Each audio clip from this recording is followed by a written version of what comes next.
Hello, dreamers, and welcome to Moonlight Science, where we drift softly through the mysteries of our world until curiosity hushes itself to sleep. Tonight, we're sailing to the edge of a quiet catastrophe, the day we chose to stop exploring the deep. Not a single storm, not a sinking ship, but 1,000 small decisions that dimmed the lights on the last great frontier. Beneath the moonlit skin of the ocean lies a world of pressure and darkness, of strange lantern glow and silent mountains. What happens to us when we turn away from it? Settle in. Breathe.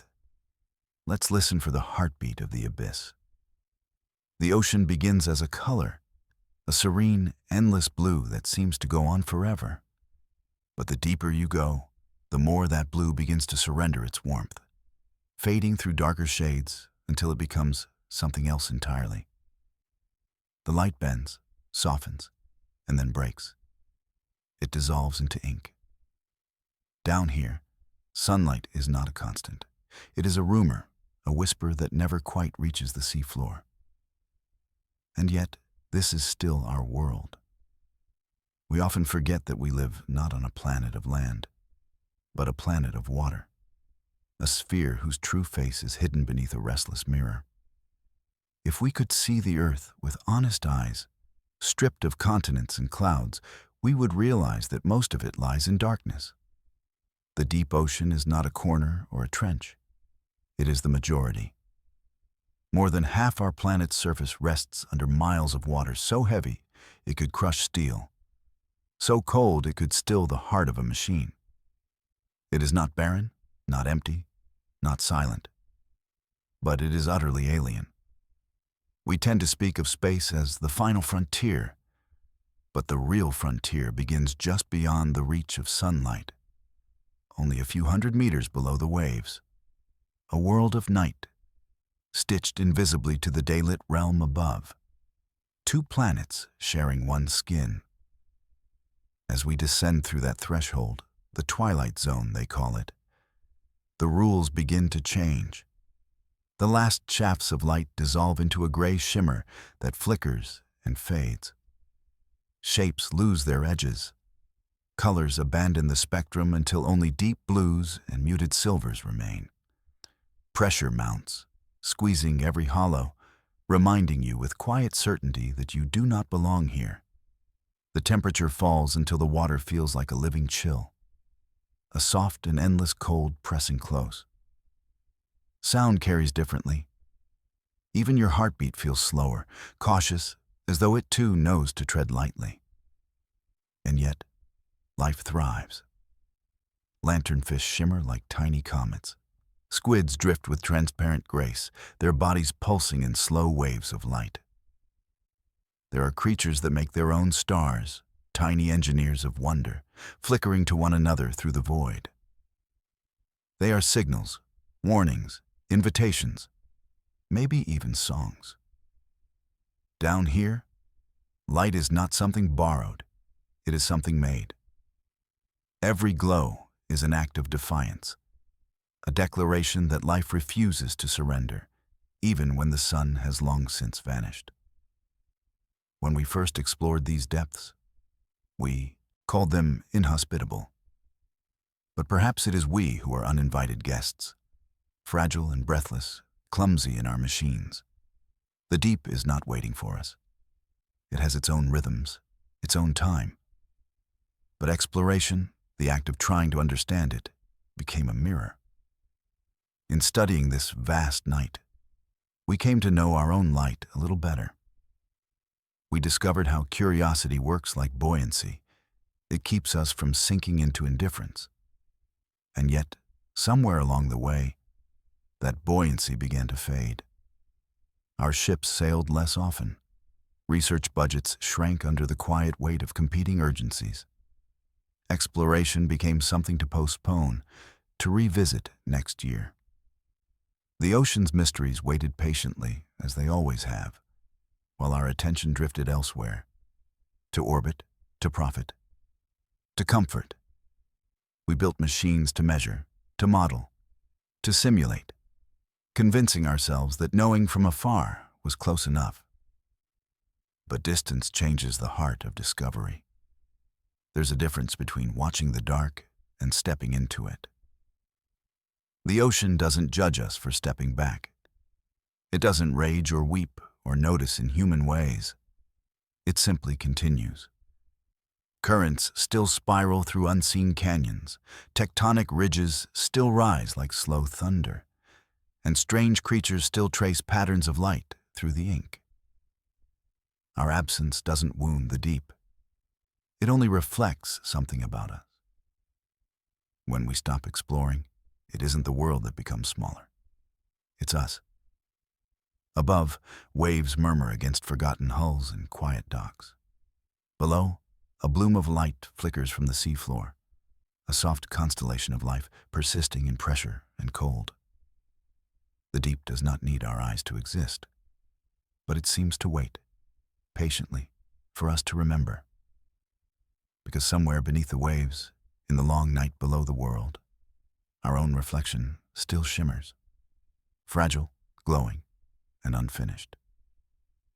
There was a time when humanity looked at the ocean and saw not danger, but invitation. It was an age of wonder, wrapped in steel and salt.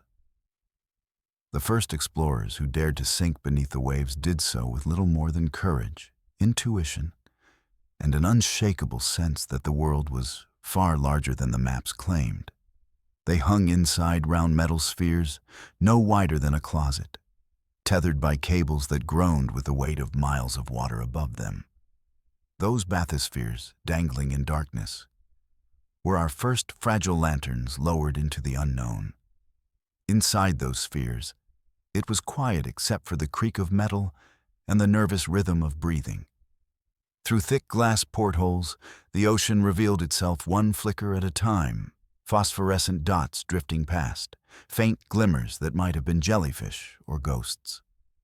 The explorers spoke softly to one another, their voices trembling not with fear, but awe.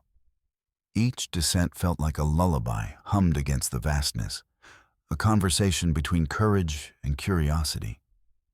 They took notes in the dim glow of lamps, careful letters smudged by condensation, their words carrying the first human descriptions of a world that had never known the touch of sunlight.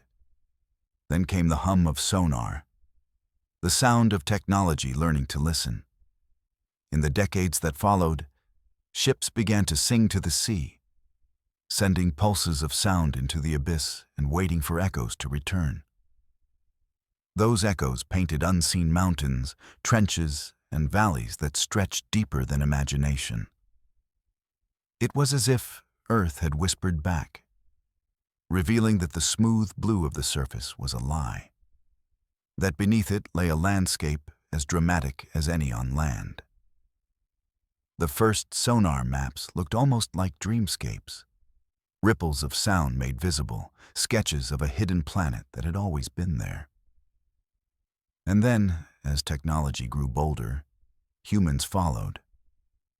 Alvin, the small submersible that looked like a beetle made of bolts and glass, became a vessel for miracles. In its cramped hull, scientists sat shoulder to shoulder, their knees touching, their breath fogging the windows as they sank through endless gradients of blue. They saw strange creatures drift past, things no one had ever seen alive before. And then, in 1977, Alvin found something that changed everything. A forest of chimneys rising from the sea floor, venting black smoke that shimmered with heat and life. Around those vents, in the most unlikely place imaginable, thrived entire ecosystems. Worms, crabs, clams, all surviving not on sunlight, but on the chemistry of the deep. It was a revelation that rewrote the rules of life itself. Until that moment, every living thing we knew depended on the sun. But here, in the eternal night, life had built its own furnace. The discovery was more than scientific, it was spiritual. It told us that even in the most hostile places, creation finds a way. For a brief, shining era, The deep ocean became humanity's cathedral of curiosity. Later, we sent remotely operated vehicles, ROVs that crawled along the seafloor like metal crabs, their cameras streaming ghostly images to the surface. Pilots guided them from warm control rooms, eyes fixed on flickering screens that showed alien landscapes. Forests of white coral, shipwrecks draped in silt, and creatures pulsing like living jewels. Each image brought the deep a little closer, yet also reminded us of our distance. Even when our machines reached the bottom, we were still separated by miles of pressure and silence. Those who dove, or listened, or watched carried the same quiet reverence. It was never conquest. It was communion. The deep was not a resource to be claimed, but a mystery to be understood. There was laughter in those early recordings, voices cracking over static as divers described colors that didn't have names, movements that defied biology. They were explorers, yes, but also poets in steel, writing verses in pressure and dark. Now, those tapes gather dust. The vessels that once hummed with life sit in museums, their paint dulled, their viewports clouded. The sonar screens are quieter, the funding slower, the urgency replaced by other headlines. Where we once chased questions into darkness, our lights now flicker on the surface. The sea waits still, patient as ever, holding its stories close. We were the ones who turned away first. There was no announcement, no siren, no single moment when humanity decided to stop exploring the deep. It happened quietly, like the tide slipping out unnoticed. In boardrooms and briefing calls, the language simply began to change. Words like delay, defer, and reassess crept into the minutes. Schedules were pushed to the next fiscal, and captains grew used to hearing pending approval. It didn't feel like an ending. It felt like a pause, a responsible one, even. The kind of pause that would stretch just long enough for things to stabilize, for budgets to clear, for priorities to realign. But stability, once promised, never came. At first, there was optimism. Expeditions postponed for weather or maintenance were common. No one saw harm in waiting a little longer. But the weights began to stack, one atop the other, until they formed walls. The ships stayed moored for months, then years, their hulls fading under the patient hand of salt and time. Deckhands found other work. Researchers learned to repackage their proposals for satellite grants or drone initiatives. Pilots who once spent their nights tracing cables and pressure readouts retrained for safer, cleaner jobs. Climate modeling, robotics consulting, virtual outreach. It was all adjacent to the sea, but never in it. The machinery of exploration slowed not from failure, but from caution. Insurance premiums climbed after one too many mishaps. None fatal, just expensive. Spare parts became harder to source. The companies that once made them folded into larger ones that didn't. Suppliers switched to just-in-time logistics, and when a shipment didn't arrive, dives were scrubbed. Policies shifted, forms grew thicker, safety checks doubled, then tripled, until crews spent more hours documenting the dive than diving itself. It was all well-intentioned. After all, nobody wanted to see harm done in the name of curiosity. But in protecting the mission, we quietly forgot to continue it. Each small delay made sense on its own. A ship dry-docked for inspection. A research grant redirected to wildfire mitigation. A cable replaced with newer tech that never got tested under pressure. Every piece of bureaucracy was defensible, every meeting polite. But together, they formed a kind of sediment. Soft layers of hesitation that thickened over time. What began as paperwork became weather. It drifted across desks like snow, piling on launch rails, softening urgency into silence. People noticed, of course. The old captains and pilots would meet for coffee, swapping stories of dives past. They'd talk about the hum of the winch, the deep's quiet knock against the hull, the feeling of seeing something no one else had seen. But each year, fewer of them came. The younger scientists knew the ocean mostly through screens, their imaginations pixel deep. They modeled it beautifully, with colors and currents and contour lines. But none of them had smelled brine inside a steel hull or heard the slow heartbeat of pressure closing in.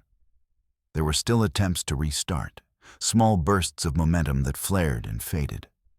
Proposals for shared international fleets, cheaper modular submersibles, public-private partnerships that promised sustainability. But enthusiasm eroded under the weight of cost-benefit analyses and short election cycles. Exploration, it turned out, didn't fit neatly into quarterly returns. It didn't produce headlines fast enough. It didn't solve an immediate problem, at least not one that could be measured by next week. And so, it happened. The lights on the docks dimmed one by one, until only the automated beacons blinked. The last generation of pilots boxed up their flight logs and handed over their badges. Submersibles were mothballed with reverence, not abandonment. They were sealed, cataloged, and set aside. Temporarily out of operation, the signs read. Inside the hangars, dust drifted through the still air, catching in the low light like plankton under a weak sunbeam. A checklist lay open on the console, a pen beside it, the final line unchecked. No one had meant for it to be the end. It was just a season that never thawed. The ocean waited beneath, unchanged, patient as ever. But above, on land, the silence had settled in. The deep did not mourn us, but it remembered our touch, faintly, like a distant echo fading into pressure and dark. Money, like water, moves in tides. It rises with excitement, swells with possibility, and then, almost imperceptibly, begins to ebb. Exploration has always lived by those rhythms. Every dive into the deep required a kind of faith, not just in steel and science, but in balance sheets. A submersible's descent was never only a voyage of curiosity. It was an equation. Fuel for the ship, crew for the week, spare parts flown in from a continent away. Insurance that cost more than the vessel itself. Certifications that expired faster than enthusiasm. Each dive was its own small economy, and every line item had to justify its depth. At first, the numbers seemed manageable. A single expedition might cost a few $1 million, less than the price of resurfacing a stretch of highway or lighting a stadium for a season. Yet the comparison never quite landed. Roads and lights were tangible. You could point to them, drive them, see them shine. The deep ocean offered something harder to frame. Knowledge that shimmered just beyond reach. Discoveries whose value could not be measured in revenue or votes. "It's beautiful," a minister once said, "but it's not profitable."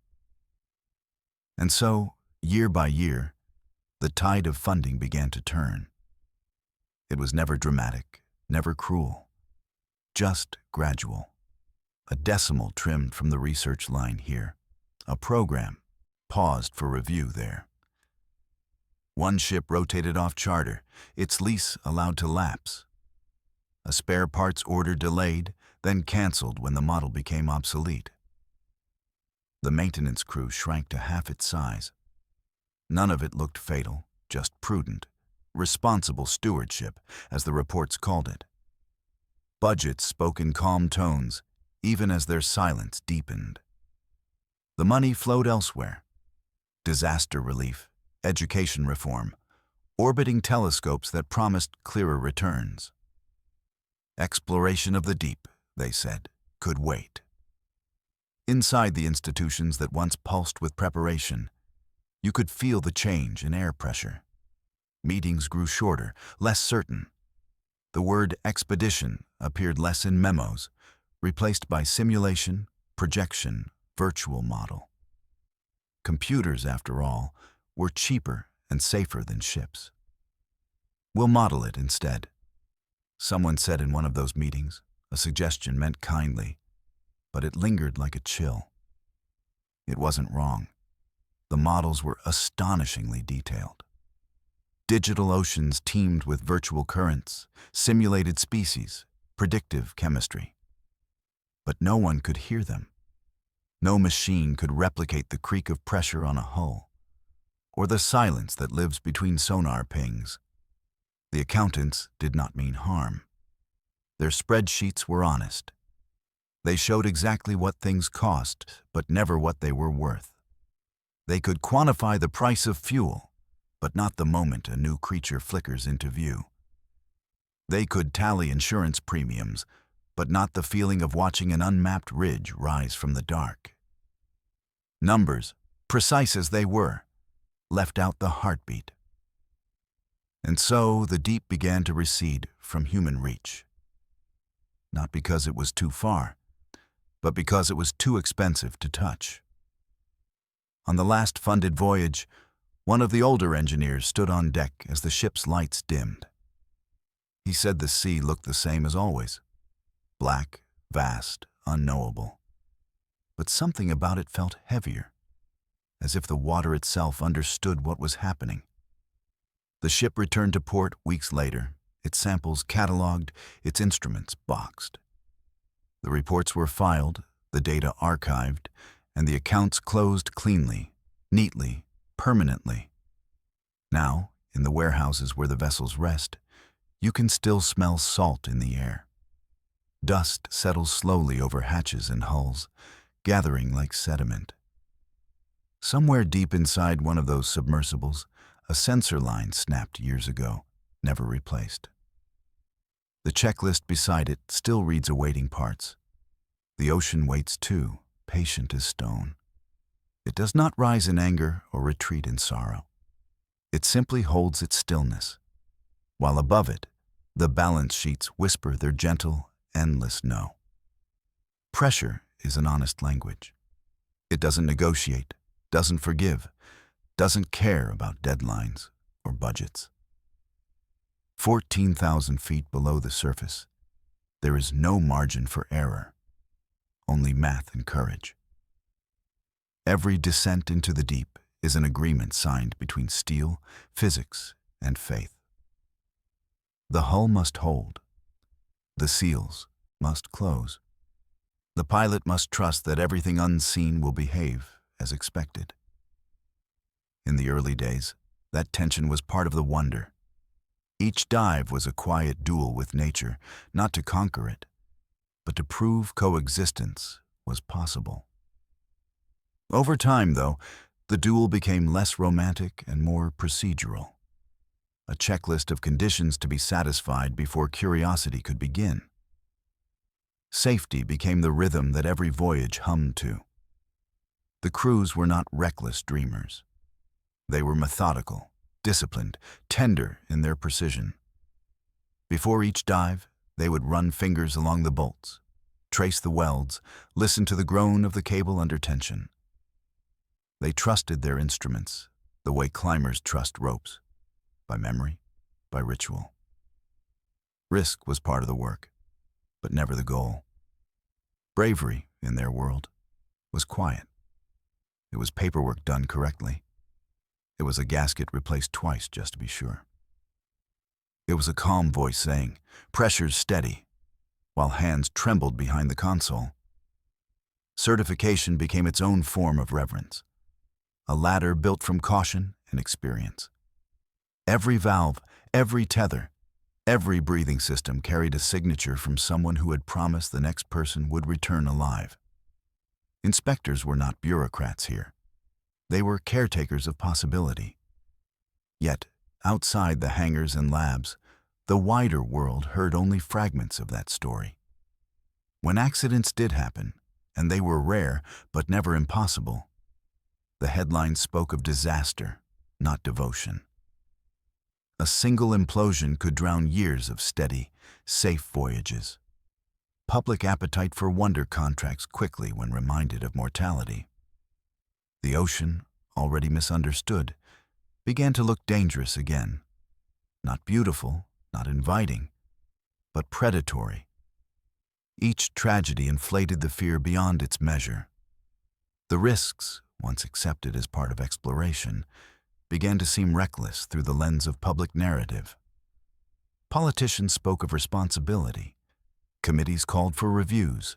Insurance terms hardened like coral. And soon, fewer hands were willing to sign the dive approvals. It wasn't anger or cynicism that slowed exploration. It was care, stretched too far, wrapped too tightly around imagination. In the control rooms, the shift was subtle but unmistakable. The checklists grew longer. The margins for weather narrowed. Dive windows closed earlier in the day. A stray sensor reading meant postponement. A hairline anomaly meant cancellation. "We'll wait for perfect conditions," became the mantra, though everyone knew the ocean rarely offered perfection. The safest expedition, they said, was the one not taken. And in that small truth lay the seed of a larger loss.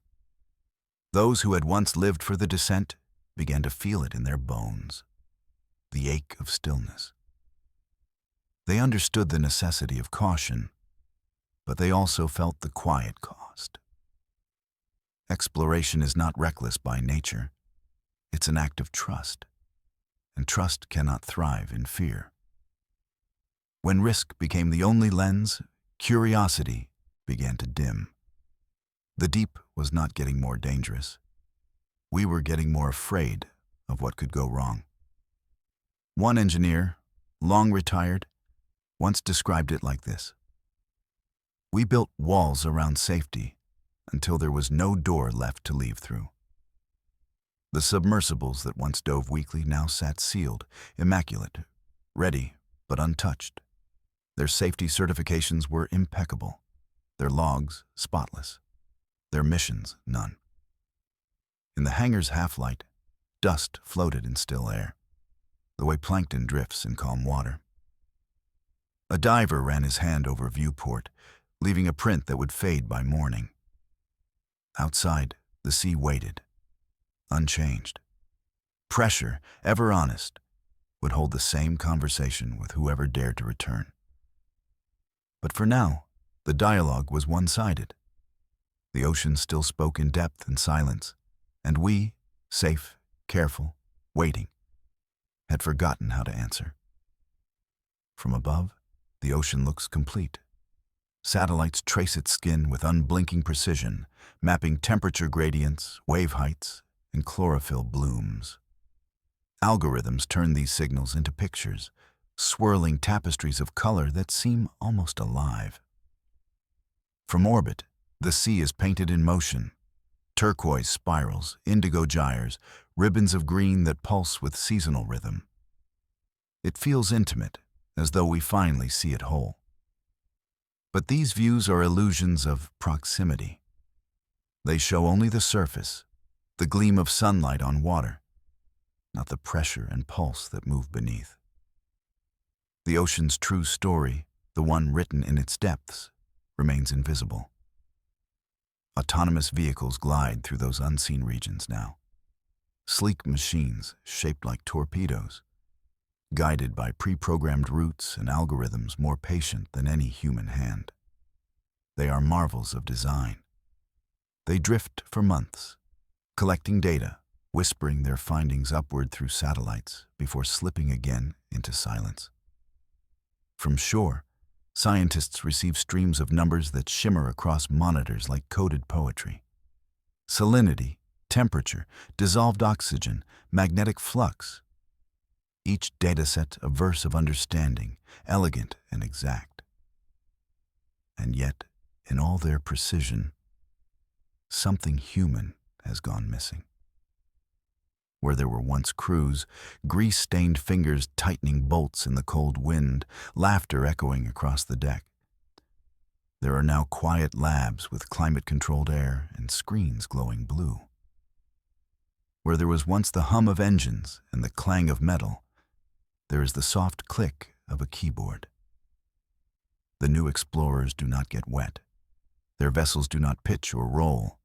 They watch the ocean through lenses of light and code. The work is beautiful, indispensable even, but it lives at a distance.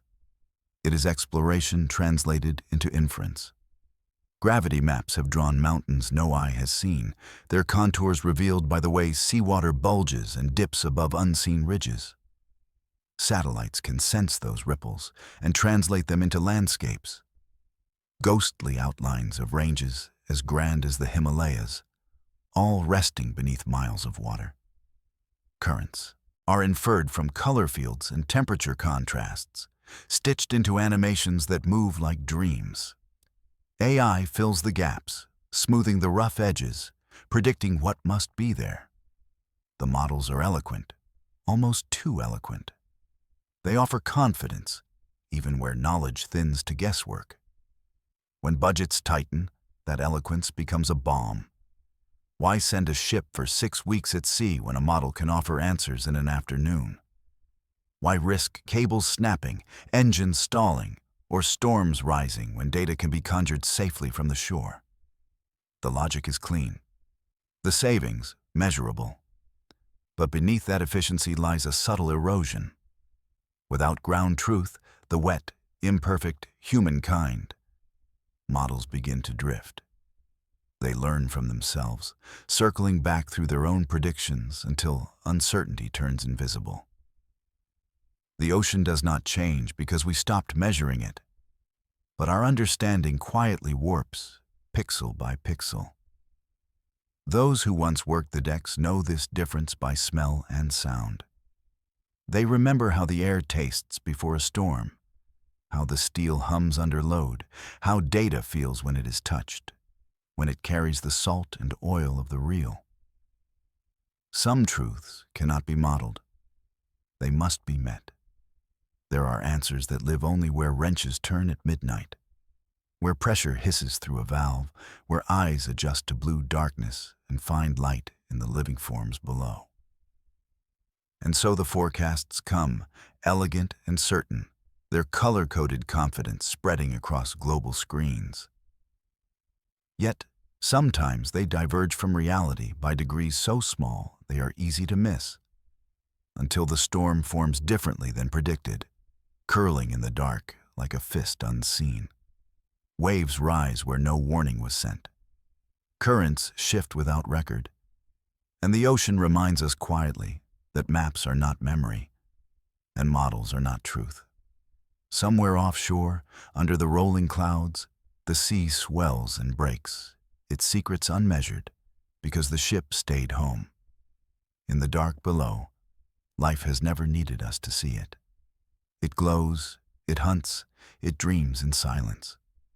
There are beings there that look more like weather than flesh. Soft storms of tissue, pulsing with light that fades before it reaches the next pulse. Some drift like thoughts through water, translucent veils of nerves and jelly that quiver with every current. Others are armored, jointed, and jeweled, shrimp that spark with internal lightning as they vanish into the black. There are sponges the size of houses, their lattices older than empires, filtering centuries grain by grain. In the pores of the crust itself, microbes cling to rock, eating stone, breathing minerals, turning darkness into energy. They do not know the surface, do not need the sun. They are the oldest tenants of Earth's memory, and they whisper their chemistry in languages we have not yet learned to hear. Every dive once brought a revelation. A new shape, a new color, a new kind of movement that made us question what life even meant. Scientists used to joke that every time they sent a camera into the deep, they found something the textbooks didn't mention. The abyss was an artist still painting, each brushstroke a new form of survival. But that gallery has dimmed, not because creation has slowed, but because the lights of curiosity have gone out above. The vents still hiss. The canyons still cradle larvae that will never drift into our nets. Evolution continues its quiet work in secret laboratories of pressure and heat, sculpting creatures whose first breath and last flicker will pass without a single name. It is easy to forget how vast the deep truly is. We mapped mountains, charted skies, even sent our machines to other worlds. But most of this one remains blank. There are valleys beneath the Pacific where no light has ever touched, where water is so still it might as well be time itself. In those valleys, there are things alive that no human eye will ever meet. They will live, multiply, vanish, and fossilize into anonymity. Somewhere right now, a new species might be blooming, a ribbon of light curling through the cold, its existence already slipping into oblivion before a word could be invented to hold it. When exploration stopped, life below did not pause in sympathy. The ocean never needed our applause. It continues, weaving new threads into the fabric of evolution. But there's a quiet cost to our absence that numbers can't show. Discovery isn't about claiming or conquering, it's about bearing witness. To see something is to affirm it, to say, you were here. Without that gaze, without that recording, extinction can unfold unseen. A species can vanish not only from the world, but from memory, erased so completely that even its absence cannot be measured. Sometimes, at the edges of old research logs, you find notes scribbled in pencil, half descriptions of creatures glimpsed once, never again. Ribbon, translucent, rhythmic glow. One entry reads, with no photo, no sample, no proof. Maybe it was a trick of light, maybe it was the last of its kind. Either way, the entry ends with a small, human hope to revisit. But no one ever did. It is not tragedy exactly, this forgetting. The ocean does not mourn. It absorbs what is lost and folds it back into itself. Every unwitnessed extinction becomes part of the dark, slow breathing. And yet, there is a tenderness in imagining it. A creature flickering its first light in the black, its rhythm unseen, its existence unwritten. A miracle that came and went with no audience, no name, no echo. Somewhere far below, another small world is being born, its heartbeat muffled by miles of water. It will live its brief, luminous life and fade. And the surface will never know it happened. The deep has always been more than mystery. It has been medicine. Every vent, every pool of brine, every living thread of slime clinging to a rock in the dark carries the quiet alchemy of survival. Life there has learned to thrive where it should, not under heat that melts metal, in pressure that would crush bone, in waters laced with salt and sulfur. Each microbe is a chemist, each cell an experiment refined over millions of years. When humans finally learned to listen, we discovered that the same molecules that protect these creatures from the abyss could heal us too. It began humbly, with a strange enzyme found in bacteria living near volcanic vents. It could survive boiling temperatures without breaking apart. Scientists borrowed it and built the foundation for a technology that changed medicine forever. The polymerase chain reaction, PCR, the tool that allows us to detect a virus, to read our genes, to glimpse our molecular selves. Others came later. Compounds that could slow cancer's spread, antibiotics drawn from deep-sea actinomycetes, pressure-loving proteins that might stabilize fragile drugs. The deep ocean, it turned out, was a pharmacy disguised as wilderness, its shelves still stocked with wonders waiting to be found. Each discovery carried the same quiet revelation. Curiosity heals. The dives were not driven by profit or urgency, but by fascination.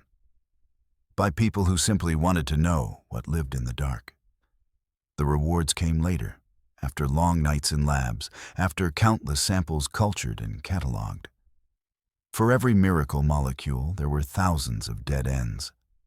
But in the search, humanity grew stronger. The act of looking was itself a kind of care, a belief that the unknown might hold something that could save us. Now, imagine the opposite. Somewhere in the timeline of our halted expeditions, a ship that was meant to sail did not. The crew waited for budget approval that never arrived. A vent field was left unvisited, its coordinates sitting idle in a forgotten folder. On that seafloor, a colony of microbes continues its invisible labor, breaking sulfur into energy, building molecules that have never been seen by human eyes. In another timeline, those molecules could have become the basis of a new antibiotic, one that might fight the infections now learning to outsmart us. But in this one, the petri dish stays empty. The ship stays home. The drug is never born. This is not a warning, only a reminder of connection. Exploration is not separate from daily life. It is woven into it in ways we rarely notice. The chemist isolating a protein in a lab and the pilot steering a submersible through darkness are part of the same conversation, a dialogue between curiosity and survival. When we stop exploring, the silence is not immediate. It creeps in softly, like a delay in diagnosis. The patient doesn't worsen overnight. The symptoms build slowly until one day, the treatment that might have existed simply doesn't. In the late hours of a hospital night shift, fluorescent lights hum softly over a pharmacy counter. A nurse checks the label on a small white bottle, scanning the dosage, the warnings, the expiration date. The name is long, ending in consonants, a chemical poem. Nowhere on the bottle does it say derived from a deep-sea vent bacterium discovered in 1986, though that's where it came from. Its origin is folded away, like a secret kept by the ocean. And somewhere out there, under miles of water, in a vent we never visited, another organism waits, building molecules we'll never know. Its chemistry hums in silence, its miracles undiscovered, not because we couldn't find them, but because we chose not to look. Upstairs, in the quiet pharmacy light, a pill slides into a cup, swallowed without ceremony. It does its work, unseen, like the ocean that once gave it life, and might have given us more. If you could peel back the surface of the ocean and look beneath, the map of the seafloor would not be complete. It would be a quilt with missing patches, a puzzle with more sky than picture. The charts we trust are filled with elegant colors and contours. Yet most of it is guesswork stitched between data points, an illusion of fullness painted over absence. The truth is simple and a little humbling. Less than a quarter of Earth's seafloor has been mapped in fine detail. The rest, our planet's largest landscape, still lives as blank tiles, empty corners waiting for a sound to pass through. Mapping the ocean floor is not like photographing a coastline. Light can't reach that far, so we use sound. Ships send pulses downward, sharp pings that travel through water, bounce off rock, and return. Each echo carries a clue. How far, how deep, what shape lies below. The sonar spreads in swaths, like ribbons unrolling beneath a moving ship. Where vessels have sailed, the ribbons overlap, forming pathways of knowledge that crisscross the sea. Between them, however, are vast stretches of silence, spaces where no echo has returned. When ships stop sailing, those ribbons stop unrolling, and the map stops growing. For decades, survey vessels moved steadily, tracing their patient patterns across the globe. Every line of sound was an act of illumination, a translation of depth into data. But when funding dried up and voyages slowed, the gaps remained. We learned to fill them with algorithms, using gravity measurements and predictive models to smooth the edges. The result looks whole, but it is not. Our digital maps are convincing liars, precise where they have no reason to be. In some places, mountains rise a kilometer higher than the charts suggest. In others, deep trenches are misplaced by miles. Landslide scars lie unmarked near undersea cables that carry the world's internet. Potential tsunami sources sleep beneath pixels too coarse to warn us.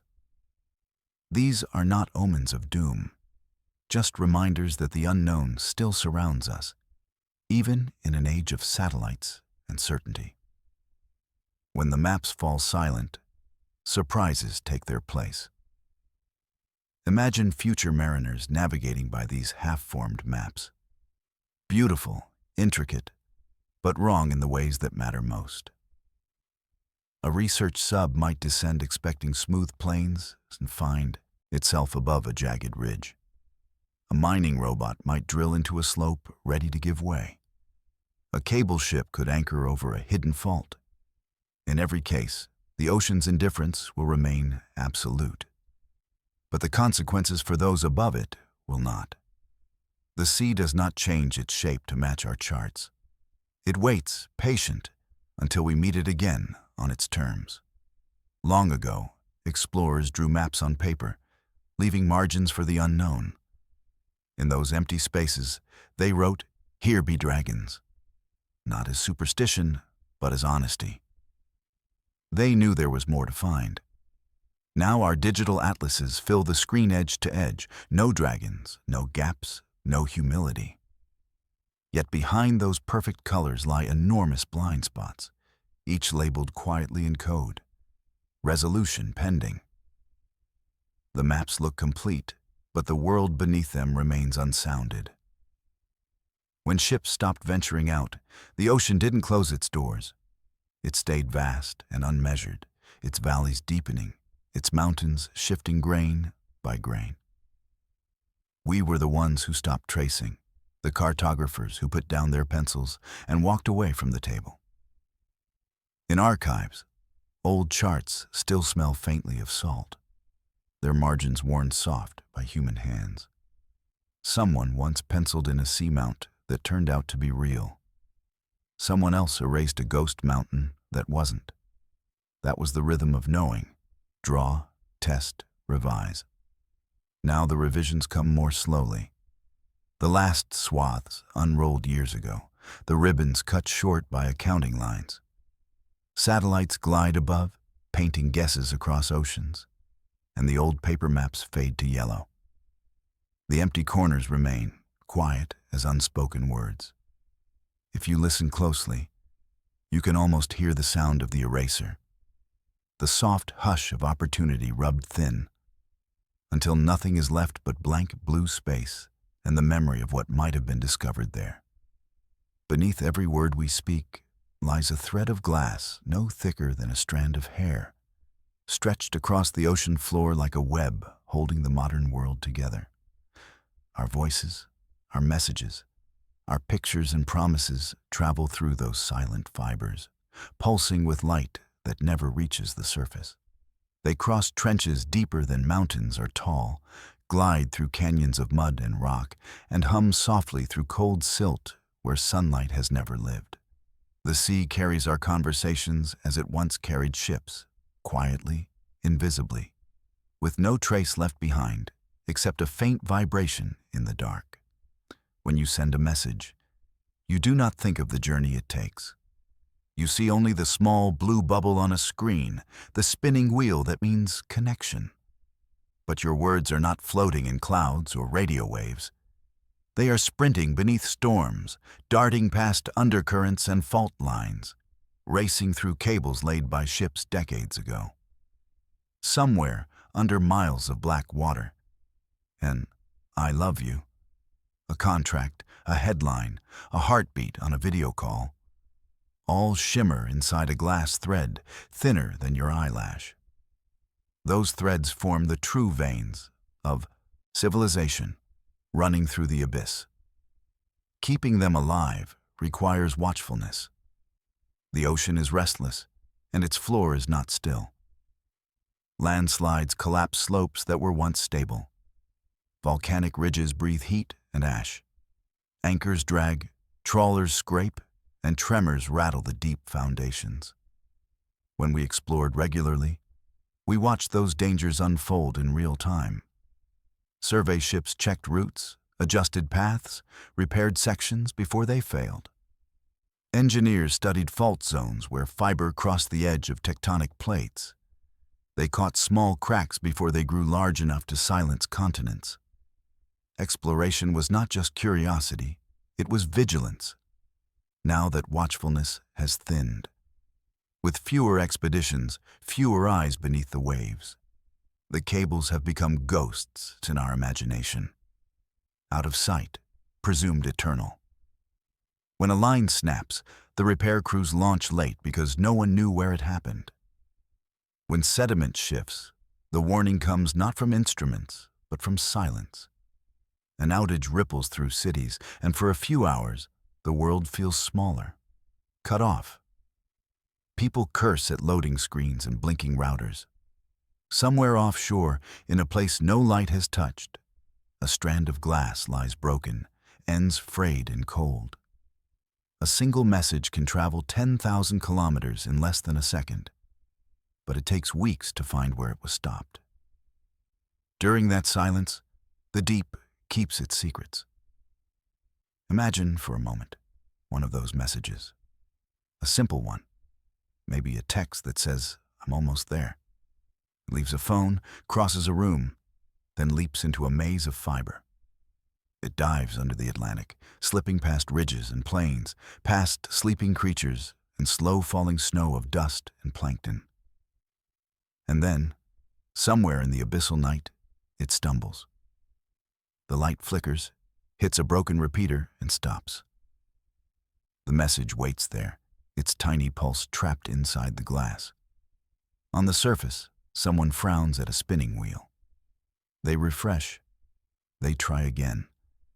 The gap between them is only seconds wide, but it feels infinite. The sea does not notice. Its currents slide over the cable without pause, cold and slow, as they have for eons. The deep hears only itself, the rumble of distant quakes, the sigh of sediment shifting, the whisper of salt through stone. When exploration stops, fragility hides beneath routine. We mistake constancy for safety, signals for permanence. But under every call, every line of code, every quiet reassurance that our words will arrive, there lies a truth more delicate than we remember. The world speaks through glass laid in darkness, and the ocean, vast and patient, holds it in its hands. One heartbeat of pressure too much, one storm in the wrong place, and the voices would go still. The cables would rest in silence, wrapped in silt, and the deep, unmoved, would keep its calm, eternal vigil. On the abyssal plains, far beyond where light has ever fallen, the seafloor glitters faintly, not with life, but with metal. Scattered across the mud lie countless smooth stones, each the size of a potato, dark and heavy, born over millions of years from minerals drifting through water and gathering grain by grain around a fragment of shell or bone. They are called polymetallic nodules, and within them sleep the elements that run our modern world: nickel, cobalt, manganese, copper. The batteries that drive our cars, the grids that store our sunlight, the circuitry that hums behind our screens, all whisper their names. Down there, in the planet's oldest night, lies a promise of energy and progress waiting to be mined. The temptation is immense. Ships have already sailed with their lights turned downward, trawling the deep with cameras and samplers, imagining machines that could scoop the nodules like harvesters gathering stones. The argument is seductive. The metals are cleaner to take from the sea than from forests and mountains above. The scars of terrestrial mining are visible, raw, and human. The deep, by contrast, hides its wounds well. But hiding is not healing. And beneath those quiet plains lives an ecosystem we barely understand, a slow, ancient web spun between bacteria, worms, sponges, and delicate corals that grow by millimeters over centuries. When we explore, we learn that the seafloor is not a barren desert, but a living skin. Tiny creatures thread through the sediment, feeding on organic snow that falls from the surface. Fragments of plankton, dust of death and life mixed together. When machines stir that sediment, clouds of fine silt rise and drift for miles, carrying with them the homes and food of everything small. The water becomes a fog of suffocation, and no one yet knows how long it takes to clear. Some models say days, others whisper years. Without eyes below, we are guessing. Exploration, in its truest sense, is not extraction but preparation. It is the act of knowing before choosing. Baseline studies, long-term sensors, dives that watch and record, these are not obstacles to progress. They are its conscience. To measure first is to respect what might be lost. To stop exploring before mining begins is to walk into the dark without a light. To reach for treasure without seeing what the hand displaces. The debate on the surface is filled with numbers and urgency. We need metals to build the green future, to break our dependence on oil. The ocean seems infinite, capable of giving without limit. Yet, if history has taught anything, it is that limits exist even where they are unseen. The silence of the deep does not mean consent. And the absence of data is not safety. It is blindness dressed as calm. Those who have dived there describe a strange peace. The floor of the world stretching flat and endless. The nodules gleaming like scattered constellations, the only movement a slow drift of snow. In that stillness, the idea of machines feels almost like an intrusion of thought itself. To mine is to touch. And touching has consequences. If we must, then we should know what we touch, and for how long the wound will linger. Without continued exploration, regulation floats unanchored. Environmental promises become words on paper, untethered from reality. The baseline, the before we would need to measure the after, fades from reach. We will act without memory. And when the silt rises, we will not know what was buried beneath it. In the beam of a submersible's light, a cloud of disturbed sediment swirls upward. The grains turn slowly, catching the glow like stars in slow motion. They rise, hang, and begin to settle back down, a snowfall of time itself. How long before it clears? Hours, days, centuries? Without dives to see it, the question remains suspended, like the silt, like our uncertainty, drifting gently in the dark. Every night, as the sun slides beneath the horizon and the surface of the ocean cools, a migration begins, larger and more ancient than any herd on land. Billions of small creatures rise through the dark, like a reversed snowfall, shimmering and silent. Lanternfish, squid, krill, and translucent jellies ascend from the depths, where they spend the day hiding from light and predators. They follow an instinct written into the tides of evolution, drawn upward toward the thin layer where life from above and below meet. It is called the Deal Vertical Migration, the ocean's great nightly elevator, and it has been happening without witness for millions of years. At the surface, the lanternfish feed, flickering with bioluminescent light like constellations come alive. Their rise brings with it the energy of the deep, cycling carbon from the surface to the abyss in slow, rhythmic breaths. When dawn nears, they descend again, carrying the remains of their meals, their waste, and the detritus of countless other small lives down with them. This marine snow falls constantly, grain by grain, nourishing the darkness below. It is a rain of carbon that sustains entire ecosystems we have never seen. The ocean, in its own quiet way, breathes through these migrations. Fisheries depend on these patterns more than they know. The timing of the lanternfish, the spawning of plankton, the blooming of algae, all of it connects in delicate sequence, like clockwork built from light and motion.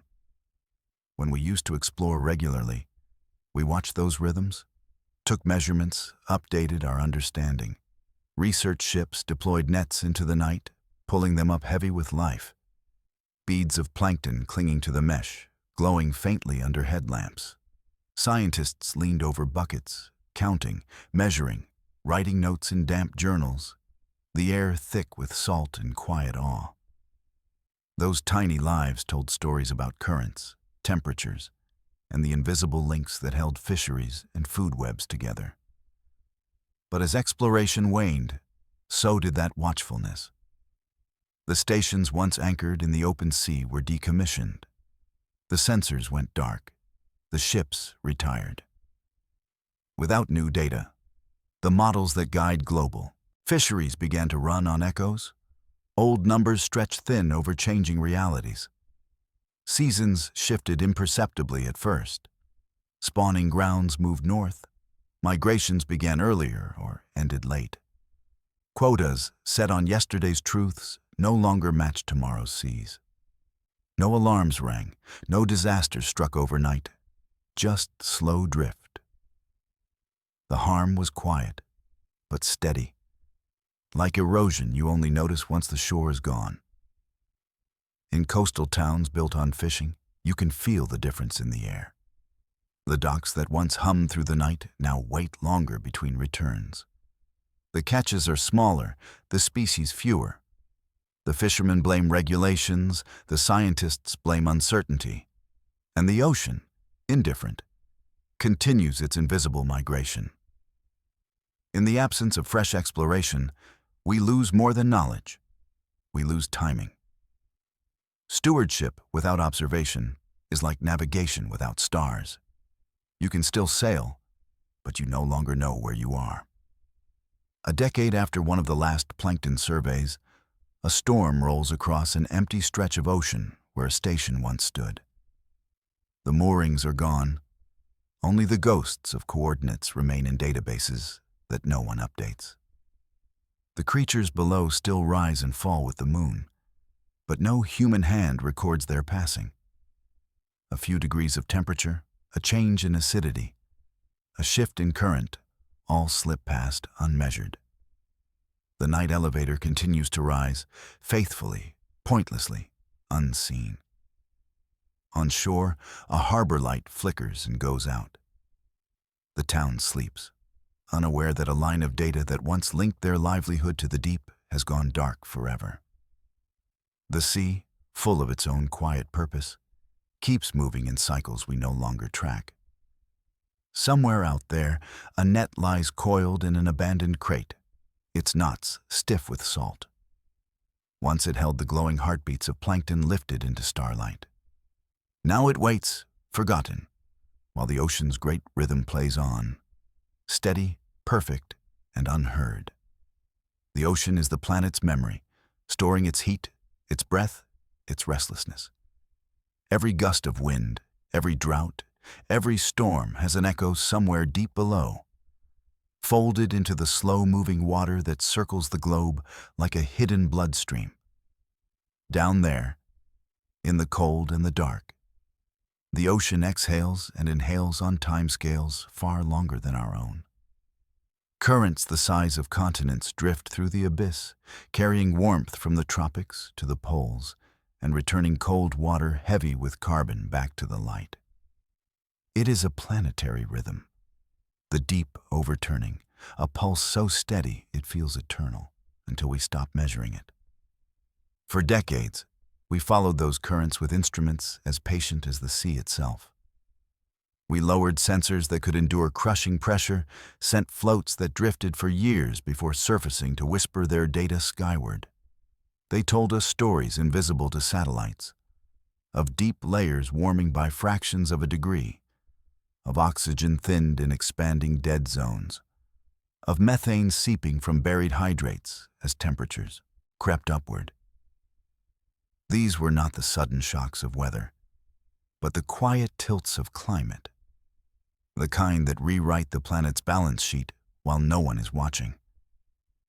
The ocean absorbs more than 90% of the heat trapped by our atmosphere. Without it, the surface world would burn. But the cost of that mercy is hidden below. The deep does not cool quickly. Once warmed, its layers hold that heat for centuries, releasing it back with the patience of stone. Measuring that change requires persistence, decades of continuity, data stitched together by generations of watchers. When the watchers step away, the signal begins to blur.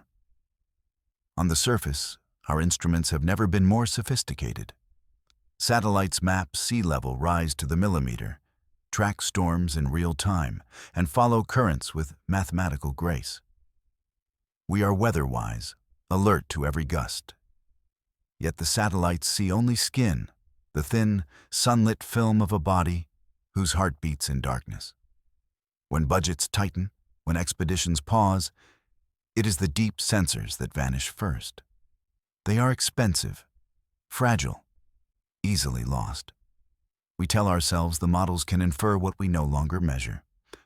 But inference, however clever, is only guessing with style. Imagine a fever spreading through the deep ocean, half a degree here, another there. The change is invisible to the eye, imperceptible even to the satellites gliding overhead. But it shifts everything. The density of water, the strength of currents, the reach of nutrients, the breadth of coral reefs thousands of miles away. The ocean's lungs begin to tighten, its great circulation slowing. The clues are subtle, like the early symptoms of illness. A pulse slightly too fast, a breath slightly too shallow. Without the instruments below, we would not notice until the fever reached the surface, until storms and seasons began to speak of it in language we finally understood. Somewhere tonight, a single float still drifts through the midwater darkness, its sensors blinking red against the black. Every few days it rises, transmits, then sinks again, repeating its small ritual of attention. It is one of the last voices in the ocean's quiet conversation with itself. Far above, on land, we watch numbers on screens and speak of models, of probabilities, of policy. We talk about climate as though it were an abstract idea, not a living system with currents that breathe beneath our feet. The deep is not silent. It's simply deeper than our patience. To know the ocean's mind, we must still descend. We cannot manage a fever with only forehead thermometers, cannot treat the symptoms without taking the core temperature. The sea's pulse continues, steady but shifting, far below the chatter of weather and time. And in that depth, the world keeps its truest secrets, waiting for someone, someday, to measure again. Wonder is not a luxury. It's a form of gravity, the invisible pull that keeps imagination from drifting into apathy. For centuries, the deep ocean has been one of its strongest anchors. When humans first glimpsed the ghostly shimmer of a jellyfish glowing in the black, or watched a Dumbo octopus flap its ear-like fins like a toy lost in dreams, something quiet and electric passed between discovery and the heart. It wasn't just science. It was reassurance. The universe was still bigger than our knowing. There were still mysteries worth reaching for. Exploration of the deep once provided the kind of nourishment that can't be quantified. Footage in classrooms, headlines that sparked bedtime questions, the slow-motion dance of creatures no one had ever named. Those images threaded their way into childhoods, into the DNA of curiosity itself. They whispered, "There's more out there," in a way that textbooks and algorithms never could. In that whisper lived possibility, the same energy that leads a student toward physics, an artist toward abstraction, a poet toward the edge of language. The deep was never only about biology or geology. It was about permission, to wonder, to invent, to be small and still feel brave. When we stopped sending ships, the silence wasn't immediate. Old documentaries still played, clips still circulated. But after a while, repetition dulled the edge. The same scenes looped, the same creatures twirled beneath the same voiceovers. No new footage meant no new metaphors. Classrooms adapted. Lessons turned from what we found to what we once found. Students learned the discoveries as history, not invitation. A decade passes easily when the absence of awe hides behind familiarity. Teachers begin skipping the unit, not out of cynicism, but because the slides feel old, the spark dulled. Curiosity is a muscle. Left unused, it relaxes. A generation raised without new mysteries grows up with perfect knowledge of what is already known, and less appetite for what isn't. The loss is invisible at first. Fewer science projects on bioluminescence, fewer sketches of submarines, fewer nights staring at glowing screens in darkened classrooms while imagining the unseen. It's not despair. It's drift. Without the pull of wonder, attention turns inward. We become brilliant at refining what exists, but hesitant to step beyond it. Even policy feels the absence. Budgets follow interest, and interest follows wonder. Without that flicker of excitement, without a teacher showing a child a glowing squid and saying, "We found this last year," the thread connecting curiosity to funding frays. Innovation slows not because people stop caring, but because caring itself has fewer sparks to catch. The explorers retire, their stories fade, and no one replaces them.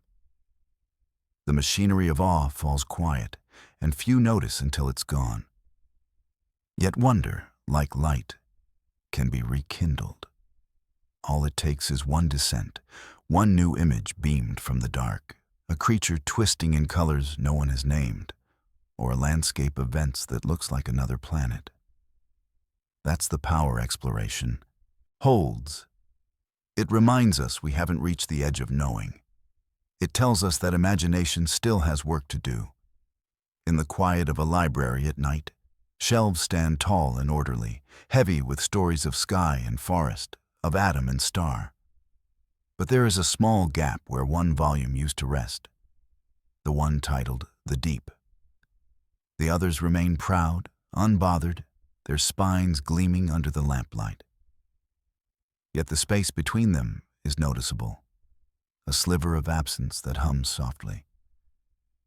It is the silence of a question left unasked, the pause where wonder used to begin. In every era of exploration, there are two kinds of pioneers: the ones who descend into the unknown and the ones who build the means to get them there. The deep ocean has always belonged as much to engineers as to scientists, to the quiet precision of hands that understand metal under pressure. They are the ones who know how to seal a window that must never crack, how to shape syntactic foam that resists the weight of 100 atmospheres, how to make light work in a place that devours it.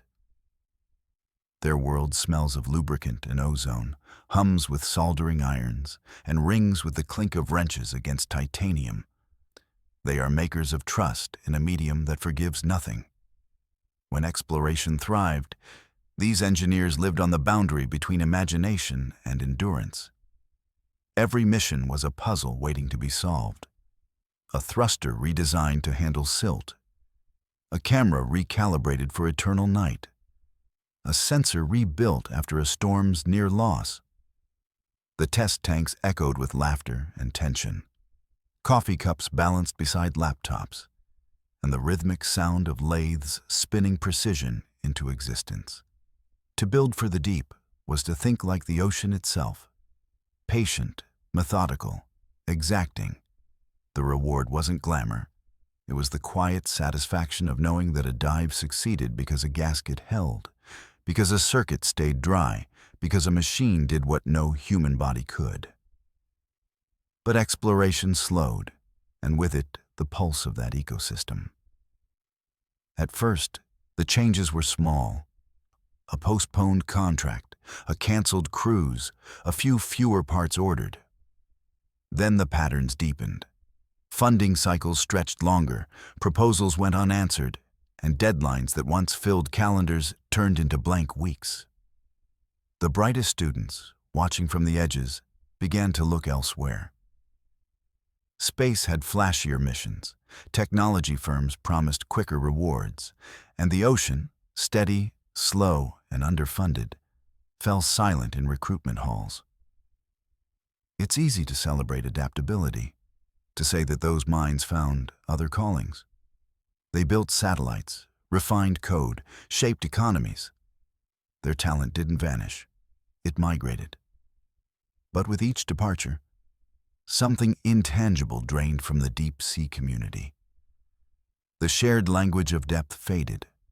Talk of neutral buoyancy, pressure housings, and ceramic bearings no longer filled the hallways.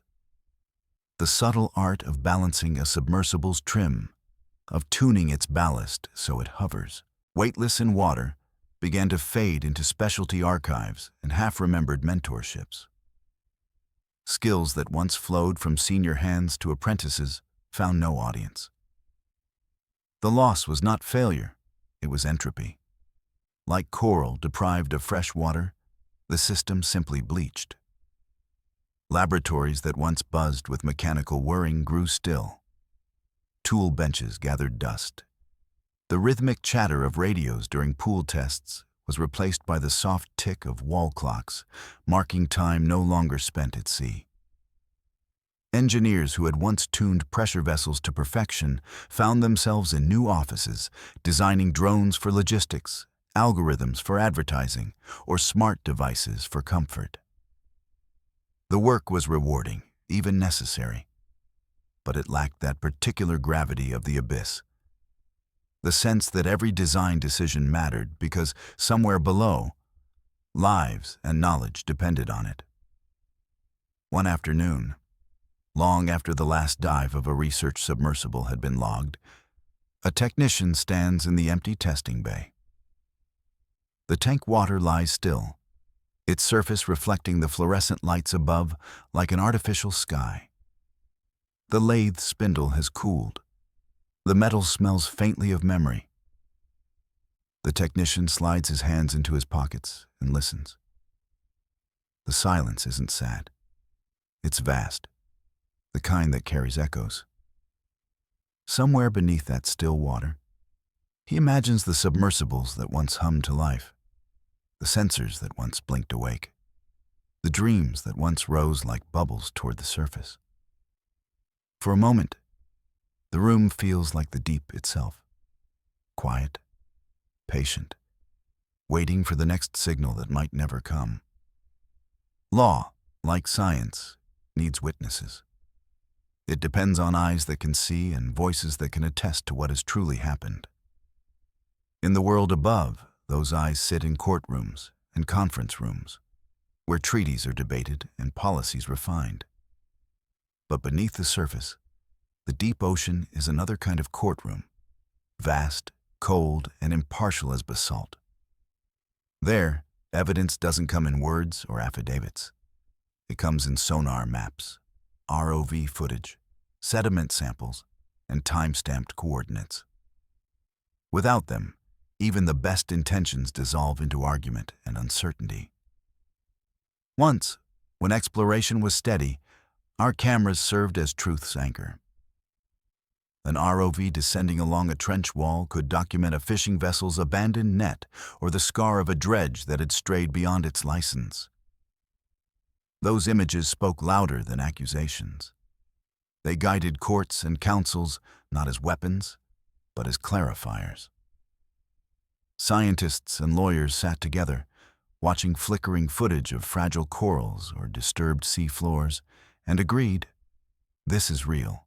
This is the limit. This is what must be protected. Marine protected areas were drawn with precision because exploration gave them contours. The line between use and abuse was visible. But when exploration slowed, those lines blurred. Enforcement at sea already stretched across impossible distances. Now it was left to drift. Treaties, written in careful optimism, began to lose their teeth. Without fresh data, nations negotiated with outdated maps. Marine parks remained on paper, unmonitored and unenforced. Unknown became a kind of defense. If no one had seen the damage, could it truly be proven? Satellite traces hinted at violations, but they were abstractions. Pixels of motion, not proof of harm. A photograph from the abyss, once enough to still a debate, became rare currency. The people charged with protecting the ocean did not stop caring. They simply ran out of eyes. Patrols cost fuel, ROVs cost maintenance, and without clear funding, observation became the first casualty. Good actors still followed the rules, but as oversight dimmed, bad actors found comfort in shadow. Lack of data became a strategy, not an accident. Reports filled with conditional phrases, likely, possibly, suspected, and the deep, indifferent as ever, offered no corrections. The law prefers certainty. It likes dates, coordinates, and witnesses who can point and say, there. The ocean, left unwatched, provides none of these. A deep-sea mining site could change overnight, and unless someone was watching, the evidence would drift away in sediment and current. Illegal dumping might vanish into the black before sunrise. Even research itself could blur into exploitation without observers to draw the distinction. In such darkness, the rule of law doesn't vanish. It fades into ambiguity. Exploration, in its quiet way, was justice's partner. Each dive, each camera feed, each pressure-stamped log gave weight to rules written far above the waves. The presence of watchers, scientists, engineers, inspectors, did more than collect data. It created accountability. To be seen, even in the deepest dark, was to be answerable. And when that light disappeared, so too did the subtle pressure that keeps human behavior aligned with principle. In the imagined silence of the deep, the basalt plains do not notice whether boundaries are kept or broken. The corals do not testify, and the trenches do not appeal. They exist beyond our language of permission and penalty. Yet when our lights swept across them, they became witnesses, not for themselves, but for us. Exploration lent the ocean its brief courtroom glow, not to judge, but to remind us that fairness depends on presence. Turning off that light does not make the room fairer, only dimmer. And in the dimness, rules lose their shape, drifting like silt until all that remains is the quiet, impartial dark. When evidence retreats, imagination rushes in to fill the space. It always has. The ocean has been humanity's oldest mirror for mystery, a surface that reflects the sky by day and swallows the stars by night. For as long as we have gazed upon it, we have told stories to explain what it hides. Once, we spoke of krakens and leviathans, of serpents that wrapped around ships and cities alike. Later, we replaced those creatures with more subtle fictions, lost cities, hidden civilizations, alien signals in the deep. Myths, like plankton, bloom best in the nutrient-rich waters of the unknown. When exploration was steady, data kept the myths company. They shared the stage. One fueled curiosity, the other kept it grounded. The footage of a newly discovered jellyfish, its tendrils glowing in slow spirals, didn't kill the magic of the sea monster. It refined it. The world stayed enchanted, but the enchantment had edges, textures, and truths. Science never needed to defeat wonder. It only needed to tune it. The ocean, with all its alien beauty, gave both myth and measurement room to coexist. But when the expedition slowed and the flow of evidence thinned, the balance tilted. A strange sonar ping recorded once but never followed up became a conspiracy. A blurred image of a deep shape circling a cable became proof of hidden leviathans. A lack of new footage made old mysteries echo louder, polished by repetition.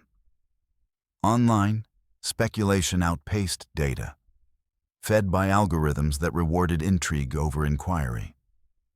In the absence of real descent, imagination became the only vessel left diving into the dark. And there's nothing inherently wrong with that. Humans are storytellers. It's how we understand the unknown. The problem begins when stories mistake themselves for proof. When the gaps in data grow wide enough, belief starts to flow in strange directions. Instead of asking what's down there, we begin to insist we already know. And every absence becomes validation. The same deep that once nurtured patience and humility becomes a stage for certainty's masquerade. Good exploration was always a tuning fork against fantasy, not to silence it, but to harmonize it. Each reel dive, each video clip, each measured sample sent a note that said, "This is the frequency of truth." It didn't drown out the legends. It gave them rhythm. Knowing what glows in the dark doesn't make the dark less beautiful. It makes it more so. A siphonophore stretching 100 meters through the abyss, pulsing like a living chandelier, is no less wondrous than a dragon. It's simply real. And in its reality, wonder deepens rather than shrinks. When exploration stopped, our collective ear for that harmony dulled. The public conversation about the deep turned from evidence to echo. The myths grew louder, faster, easier to believe. People still longed for awe, and the absence of data offered it cheaply. The ocean, once the world's grandest stage for discovery, became a canvas for projection. Without the patient correction of observation, the boundary between curiosity and confusion began to blur. Yet, even now, the impulse to imagine is not the enemy. It's a sign of life, a proof that the ocean still stirs something deep in us. The answer is not to scold the dreamers, but to sail again, to gather real images and sounds so that myth and fact can breathe in the same water. A child sitting at a kitchen table sketches a dragon coiled beneath the waves, scales glittering in crayon blues. Across the world, a scientist labels a diagram of a siphonophore, its filaments spreading like constellations. In their own ways, they are drawing the same thing, the shape of wonder. Both pictures shine brighter when we keep looking together, when evidence and imagination meet halfway in the dark. The dawn came without ceremony. The horizon was a dull seam of gray, stitched between sea and sky, and the air carried that damp metallic scent that clings to steel hulls.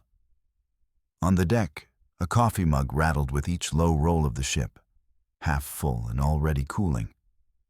Someone laughed softly in the galley, a sound of habit, not joy. The last expedition had a way of feeling both ordinary and sacred, like a final rehearsal before the curtain fell. The winch began to hum, cable unspooling with its familiar rhythm, the sound of industry softened by distance.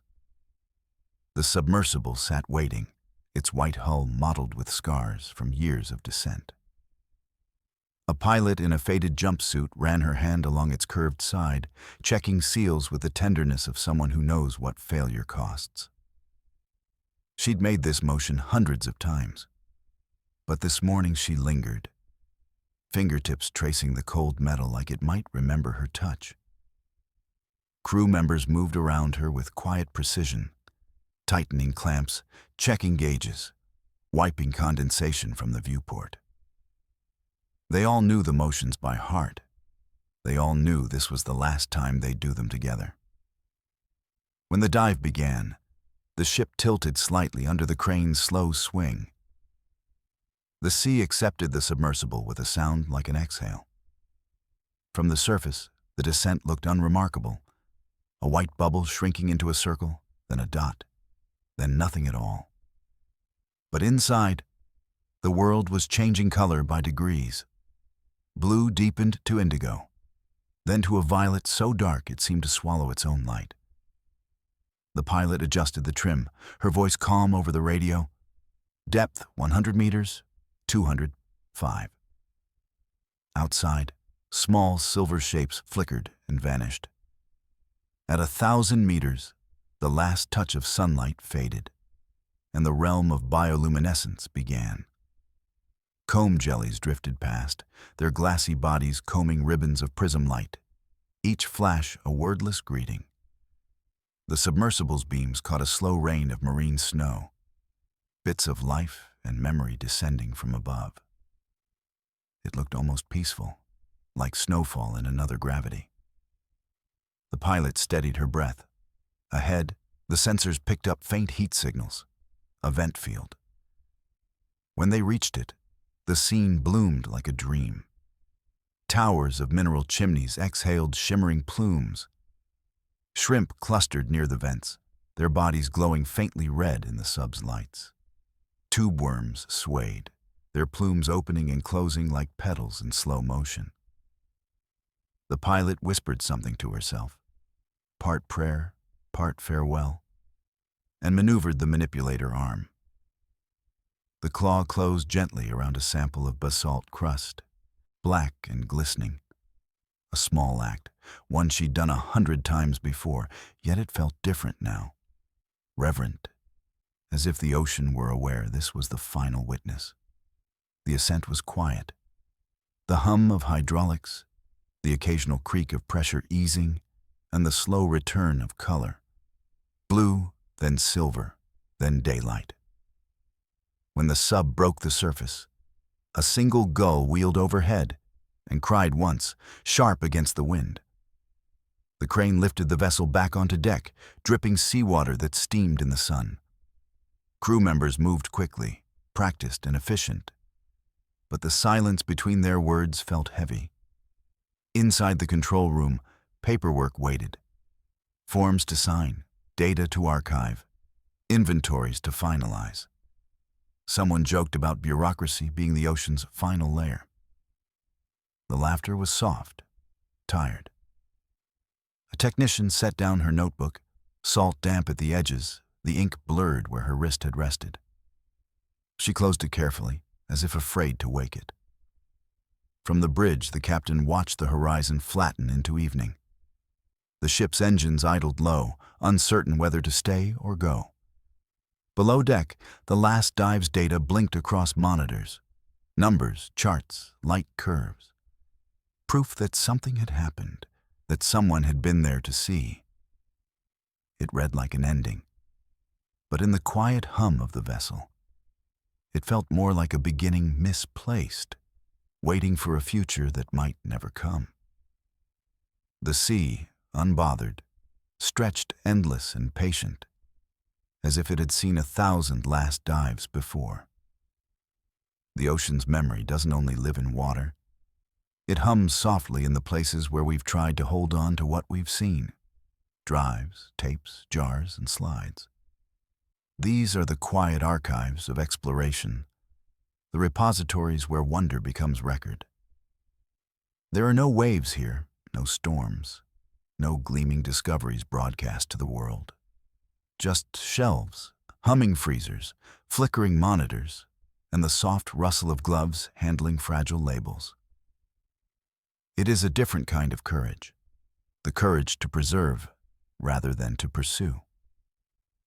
In a dim room deep inside a research center, a technician checks a freezer that holds vials collected from a vent field long since buried under new deposits. The storm outside rattles the windows, rain streaking down in erratic paths. But the freezer hums steadily, keeping its promise. Each vial is a small world, microbes suspended in liquid nitrogen, their genetic secrets sealed for a future scientist who might ask a question we never thought to pose. The technician adjusts the temperature readout and scribbles a note on the clipboard. It isn't heroic in the cinematic sense, but if the power faltered, decades of irreplaceable knowledge would vanish. Down the hall, a librarian is crosswalking file formats, translating old video logs into new digital languages. The footage is grainy, recorded from analog cameras that once hung over the side of ships, their cables shivering in cold salt water. She pauses as a scene flickers into focus. A coral garden swaying like lace in the submersible's lights. She deinterlaces the frames, slowing the flicker until the image steadies. It's as if the ocean itself is holding still for one more moment of clarity. She smiles faintly, knowing that long after the ships are gone, this image might still speak. In another building, someone is entering metadata: names, depths, coordinates, chemical readings. The work is meticulous, repetitive, easy to overlook. Yet without it, the data would drift meaninglessly, like bottles without letters. A misplaced decimal could erase an entire location. A missing tag could bury a discovery for generations. The archivists and curators know this. They move carefully, reverently, aware that they are the stewards of time, ensuring that the future has something solid to inherit. Exploration pauses, but archiving must not. It is the bridge between eras. Every label, every backup, every transfer to new storage is a continuation of the dive, a quiet descent into endurance. The explorers who once risked pressure and darkness now find their counterparts in those who risk tedium and obscurity. One faced the deep sea, the other faces the deep future. Both must trust in unseen outcomes. There's poetry in the thought that centuries from now, a student might scroll through a digital archive and stumble upon a dataset labeled Alvin Dive 2017, Segment 4B. They might play the video and watch a shrimp dart past the camera, its eyes like tiny mirrors, and feel a pulse of connection across time. For them, that rediscovery will be exploration, no less real, no less profound than the original descent. Preservation, when done with care, is not storage. It's transmission. Sometimes, when the storm quiets, the technician returns to the freezer room. The hum has become familiar, almost comforting. It sounds like a heartbeat, steady, constant, alive. She thinks about the samples, the drives, the jars, and the quiet devotion they represent. The explorers may have stopped sailing, but their work hasn't stopped moving. It continues through every careful hand that labels, backs up, translates, and preserves. To care for knowledge is to explore by other means. It is an act of patience against oblivion, of tenderness against entropy. The jars in the freezer, the tapes on the shelf, the files in the server room. Each is a lantern burning faintly in the dark. And when we keep them glowing, we promise the future not just information, but memory itself. In that promise lies a kind of bravery as deep and enduring as the ocean we once dared to enter. The ocean's pull was never only scientific. It was economic, emotional, communal, a tide that lifted more than ships. When a research vessel prepared for sea, its wake began long before the engines turned. The grocery truck at dawn, the welders in the shipyard, the caterer portioning meals for 6 weeks at sea, all were part of the same current. Every expedition was a quiet festival of labor, spreading ripples of purpose through coastal towns. In port cafes, the regulars could tell when a ship was due out. Conversations turned toward weather forecasts and fuel prices, and for a few days, the harbor felt charged with something larger than commerce. A shared hum of anticipation that somewhere out there, new knowledge might surface. In one shipyard, an older mechanic once said that the best sound in the world was a hull waking up after overhaul. The first deep resonance of steel remembering its duty. His hands carried years of that rhythm, tightening bolts that would vanish below the waves. He never called himself an explorer, but the submersibles that left his dock carried his craft into the abyss. When the program slowed, when the contracts thinned, he stayed by the same bench, now repairing fishing vessels and harbor dredgers. The work was steady, but the sound was different. More maintenance than creation. The thrill of building something meant to touch the unknown had gone quiet. In another town, a marine lab kept a cafeteria open year-round because divers and engineers filled it each season. Students from the nearby community college earned credits assisting in water tests, washing sediment filters, and dreaming of joining expeditions. The lab's presence turned curiosity into vocation. But when the funding dried up and the ships stayed docked, those side jobs disappeared. The cafeteria closed for winter and never reopened. The students changed majors, some to data science, some to logistics, none to oceanography. The pipeline narrowed, not from lack of talent, but from lack of proximity to wonder. Even beyond ports and labs, the ripples extended. Documentaries needed footage, museums needed artifacts, aquariums needed stories. Each dive once seeded a dozen forms of storytelling. When a new creature appeared on camera, a translucent fish, a garden of vents, the footage fed networks, school lessons, exhibits that drew children by the thousands. Ticket sales rose. Local economies thrived. Wonder circulated like currency, earning interest through inspiration. But when the dive stopped, the pipeline of astonishment thinned. The same exhibits stayed lit, the same footage replayed, and audiences moved on.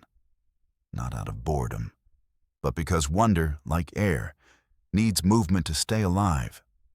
Exploration was never just an expense. It was yeast. The thing you mix quietly into the dough of society, not flashy, not sweet, but essential. Remove it, and the bread still bakes. It feeds, it functions, but it loses lift.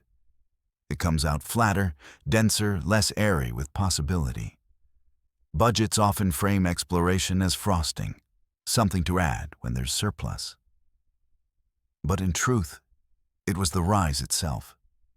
The invisible fermentation that gave our collective imagination texture. Even the tourism that once followed in exploration's wake began to fade. Small guest houses near research docks closed, souvenir shops shuttered. The bustle of international crews swapping stories in taverns was replaced by quieter evenings, fewer lights in the windows. The sea remained, unaltered and unbothered. But the human world around it felt smaller. One evening, in a portside cafe that still opened out of habit, a waiter wiped down tables and looked out at the dark water. A few fishing boats rocked under the streetlights, and farther out, a research vessel sat idle, her mast lights off. The waiter didn't think about science or policy, only that the town used to feel busier, brighter, filled with people talking about where they were headed next. Now the conversations were about repairs, retirements, routines. The sea's voice still reached the shore, but softer, as though muffled by distance. And on land, the quiet was not just the absence of noise. It was the absence of growth. Wonder had been an economy all along, not measured in profit, but in uplift. Without it, we still worked, still lived, but the world rose a little less when it breathed. Long before the first sonar pinged against the seafloor, people were already exploring the ocean in ways that required no engines, no algorithms, and no steel hulls. They read the sea the way others read books, through sound, rhythm, and scent. The swells spoke of distant storms, the color of the water hinted at coral or depth. The flight of birds revealed unseen islands just beyond the horizon. In canoes carved from memory, navigators crossed vast distances, guided only by stars, waves, and the feel of wind on skin. To them, the ocean was not an unknown frontier to conquer, but a living relative whose moods and movements could be learned through attention and respect. These traditions endure, carried in chants, carvings, and stories that turn the act of exploration into continuity rather than intrusion. Polynesian wayfinders, Arctic fishers, coastal divers, and island elders all have mapped the sea without writing a single equation. Their archives live in minds, in rituals, in songs that double as coordinates. Where Western science records, they remember. And when the two meet, something remarkable happens. The data gains a heartbeat, and the stories gain a second life. Modern expeditions once bridged these worlds. Oceanographers invited local fishers to describe currents that sensors couldn't fully explain. Indigenous divers identified seasonal patterns invisible to remote satellites. Cultural navigators taught young scientists to see the ocean not as a static body of water, but as a breathing, cyclical companion.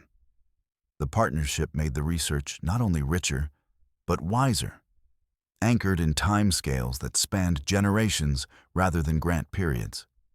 When exploration pauses, these bridges tremble. Funding cuts and postponed voyages ripple outward, not only silencing instruments, but sidelining voices. Without joint expeditions, local knowledge risks being cataloged rather than lived, treated as heritage instead of collaboration. The co-created science that once wove sonar maps with oral histories begins to unravel, thread by thread. The ocean, in turn, becomes lonelier in our imagination, reduced to a data set when it was once a dialogue. In a small island community, an elder still gathers children at dusk to teach them the pattern of waves. He runs his hand through the sand, drawing lines that represent swells meeting from different directions. The children watch, repeating the rhythm under their breath like a song. To them, this lesson is not history. It's navigation. But without larger explorations that value and echo this knowledge, their skill risks drifting into metaphor. Science loses its oldest teachers, and the global conversation about the ocean forgets its first language. Formal research has the tools to see deeply, satellites, sensors, and models. But ancestral knowledge has the patience to understand what it sees. When the two move apart, we lose context. A temperature reading without cultural memory is only a number. A story without data can be dismissed as myth. Together, they become a compass that points not just to what the ocean is, but to what it means. Exploration is more than descent. It's translation. It's learning how different languages describe the same horizon. The hum of an engine and the dip of a paddle are both forms of dialogue with the deep. Bridging ship and canoe, logbook and legend, keeps the sea human. It reminds us that exploration is not about ownership, but relationship. In one museum, a navigator's star chart carved from driftwood sits beside a deep-sea submersible's navigation console. Both glow under the same light. One learned from the heavens above, the other from the darkness below. Together, they tell the same story, that knowing the ocean is not a matter of tools, but of attention. And when we stop exploring formally, we risk forgetting how to listen informally. The sea keeps speaking, in waves and winds and whispers. It's up to us to keep both the instruments and the stories tuned to hear it. The ocean is never truly silent. Even in its deepest chambers, where light has never wandered, there is sound, steady, layered, alive. The songs of whales roll like long, slow tides, each phrase carrying through hundreds of miles of water. Schools of fish click and murmur, shrimp snap in bursts like distant static, and the faint grind of shifting sediments hums at the edge of perception. The sea is an orchestra without conductor or audience, yet it plays on, day and night, weaving its own eternal composition. For decades, hydrophones were our ears to this music. Strung along cables, anchored to seafloors, drifting on moored buoys, they listened patiently to the world beneath. Through their recordings, we learned that the ocean's voice could be both intimate and planetary. You could hear a single whale call echo off an iceberg, then fade into the bass rumble of a distant storm. You could chart migrations by sound, alone. Pods moving across seasons, coral reefs waking with dawn choruses of fish. Even the hiss of rain striking the surface above. Scientists tuned into these frequencies, not just to listen, but to understand. Acoustics became our map of life, our way to trace movement and measure change without touching a thing. But as expeditions slowed, so did the listening. A cable failed in the North Pacific, replacement delayed, then postponed indefinitely.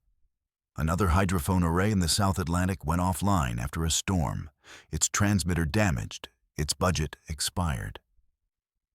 At first, nobody noticed. The data backlog was already large, and silence in a dataset looks a lot like calm. But silence, in the ocean, rarely means stillness. It means absence of instruments, of attention, of witness. Somewhere, whales continued to sing, unrecorded. Shrimp snapped in the shallows, unheard.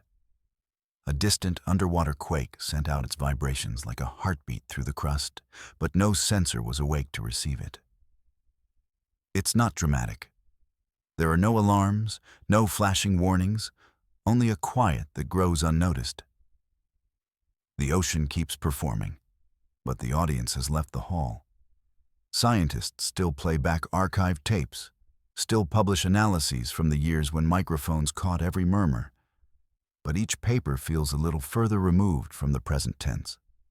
The living soundscape becomes history, another thing we used to hear. Listening was once the cheapest form of exploration. It required no submersibles, no descent into pressure, just patience and curiosity. The ocean spoke freely to anyone who bothered to tune in. In the dark water, sound travels faster than through air and carries farther. A single low-frequency whale call can circle a hemisphere. Through those waves, we understood the deep not as a void, but as a conversation, voices layered across scales of time. Now, with fewer instruments, that conversation is breaking apart. Migratory routes go untracked, noise pollution from shipping swells unchecked. The subtle choruses that once guided spawning and feeding slip beyond observation. The loss isn't only scientific, it's poetic. To listen is to acknowledge the world's presence. To stop is to assume it will continue without us. Imagine a sheet of music on a conductor's stand. The staff lines run steady, but instead of notes, there are rests. Long pauses, whole measures of silence where melody used to flow. The absence itself becomes the composition, haunting in its restraint.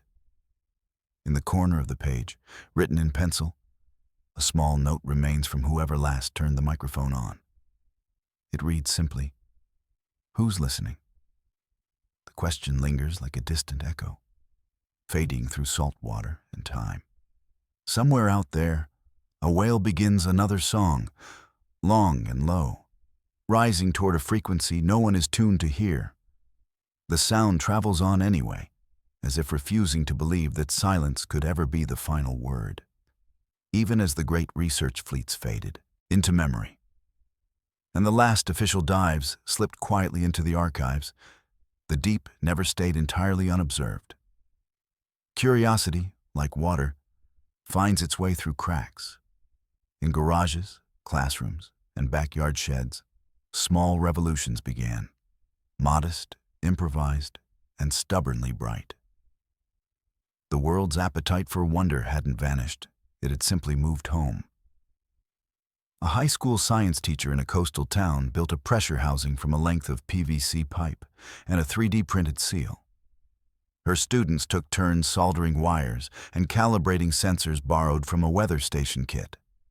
They launched their homemade drop cam from a pier, its tiny LED blinking nervously as it descended into the local bay. The footage that returned wasn't spectacular. Grains of sand, waving kelp, a startled crab. But it felt like the rediscovery of something sacred. The class gathered around a laptop, gasping as the first images flickered to life. They weren't watching the ocean on a documentary channel. They were in it. Elsewhere, a retired engineer with a love for open-source projects built a network of low-cost hydrophones from spare audio parts. He shared his blueprints online, and within months, similar devices were bobbing in harbors from Chile to Norway, listening to the pulse of local waters. The data wasn't as clean or continuous as institutional arrays, but it was alive. A patchwork quilt of sound, stitched together by citizens who refused to let silence win. In maker spaces and small labs, new explorers emerged. They worked on shoestring budgets, using recycled materials and donated laptops. Theirs was an oceanography of ingenuity. Arduino boards instead of million-dollar sensors, kayak launches instead of research vessels, zip ties and epoxy standing in for titanium bolts. These projects rarely reached deep trenches or remote seamounts, but they reached something equally important: the imagination of those who built them.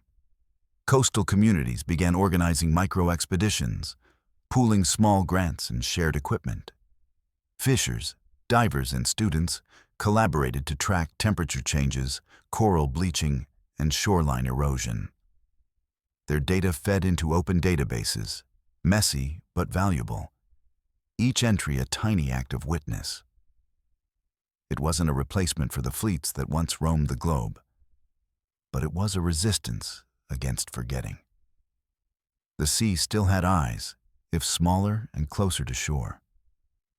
Of course, there were limits. Homemade instruments could not survive abyssal pressures or map entire basins. A garage-built probe could not replicate the precision of a deep-diving submersible.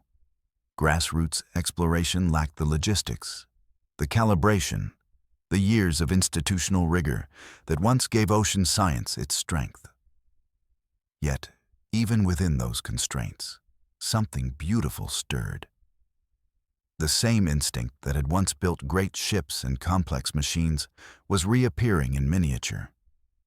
In the hum of a 3D printer, in the glow of a soldering iron at midnight, in the hopeful chatter of a community live-streaming their first buoy deployment. The ocean doesn't care about the size of its observers. It only cares that someone is listening, that someone notices its breath and pulse. In these small revolutions, listening returned in fragments. The data might not fill journals, but it filled hearts. And sometimes, a handful of hearts is enough to restart the story. One night, a girl from that high school class sat alone, rewatching the grainy footage her team had captured. The camera wobbled, light scattering through the silt. But there it was again. A crab shifting in the sand, its eyes catching the glow. She paused the video and smiled. Somewhere in that simple frame was the same feeling that once drove entire fleets to sea. The thrill of not knowing what would appear next. The deep has always rewarded persistence more than perfection. Programs may pause, budgets may falter, but curiosity endures. Wonder, when cornered, doesn't die. It decentralizes. It builds itself anew on kitchen tables and in garage workshops, inside open-source forums and seaside classrooms. These are not replacements for the grand expeditions, but reminders of why they mattered in the first place. Even when the world grows cautious, wonder keeps building quietly. One O-ring, one wire, one spark at a time. Far below the reach of sunlight, the ocean keeps its oldest promise: to remember. Every flake of carbon that drifts from the surface, every speck of organic dust shed by life above, falls into this endless night. It sinks slowly through miles of water, passing through layers of currents and silence, until it comes to rest upon the seafloor. There, buried in silt and time, it becomes part of the planet's deep archive. This is the abyssal carbon vault, the slowest and most patient climate system on Earth. It doesn't roar or rage. It simply settles, grain by grain, balancing the breath of the world. Each bit of sinking matter, tiny shells, fragments of plankton, invisible microbes, carries the memory of the atmosphere. Over centuries, those particles form a thin blanket across the abyssal plains, a quiet ledger that records the planet's exchanges of energy and decay. The ocean floor, in this sense, is a great accountant, tallying carbon not in digits, but in sediments. What we exhale, it keeps. What we burn, it weighs. And as long as that balance holds, the surface world stays livable, the climate tempered by the deep's immense patience. Exploration once let us watch that accounting in progress. Instruments lowered into the black caught samples of falling marine snow, measured the slow burial rates, traced how deep currents carried old carbon into stillness. We learned that the abyss was not a graveyard, but a metabolism, a living cycle in which storage and release danced in fragile equilibrium.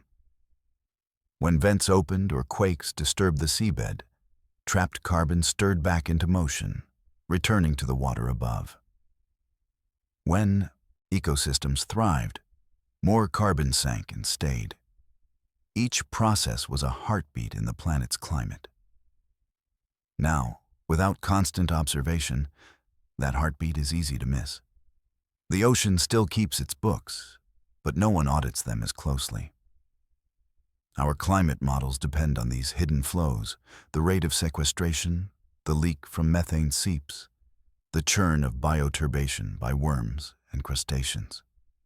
Without new data, we guess. And guesses, no matter how sophisticated, drift with time. We risk mistaking quiet for stability, mistaking absence for balance. There's nothing dramatic about these losses. They don't arrive like storms or floods.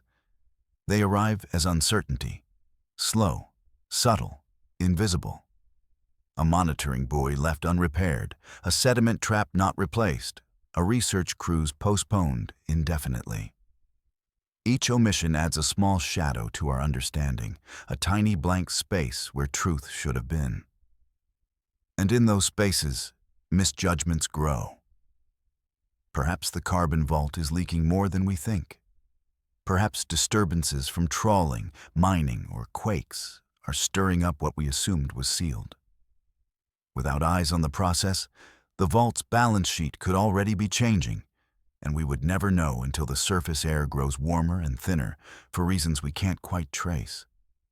But even here, in this quiet corner of the story, there is beauty in precision. Numbers can live like tide pools, small, self-contained, yet bursting with meaning. A carbon flux value scribbled on a clipboard is as alive as a creature it describes, if you know how to look. The scientists who once tracked these figures treated them like seashells, found, examined, cared for, then returned to the continuum of knowledge. Imagine kneeling beside that vast abyssal plain with a flashlight, watching the particles drift like slow snow through the beam. Each one lands softly, carrying the faintest fingerprint of everything that has ever breathed. It's humbling to realize that our own breath, too, may one day join this descent. Atoms of carbon falling through darkness, finding rest in the vault below. The deep keeps no grudges, no opinions, only balance. It has always done our accounting for us. The least we can do is keep reading the ledger, carefully, before the ink of time fades from its pages.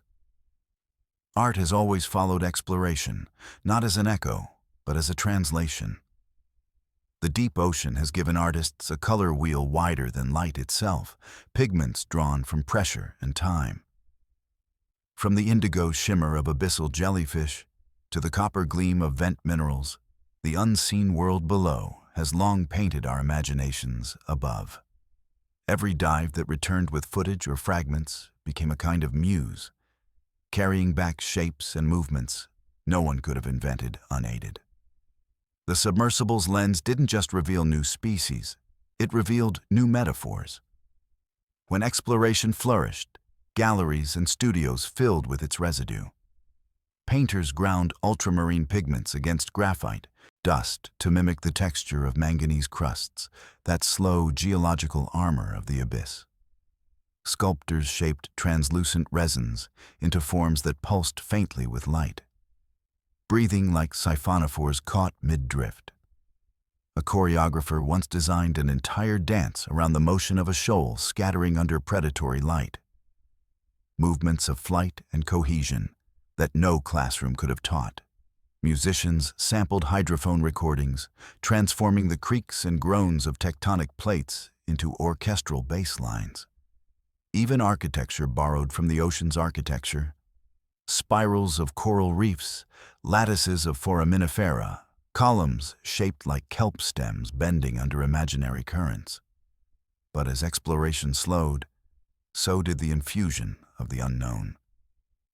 Artists continued to create, but their palette grew more terrestrial.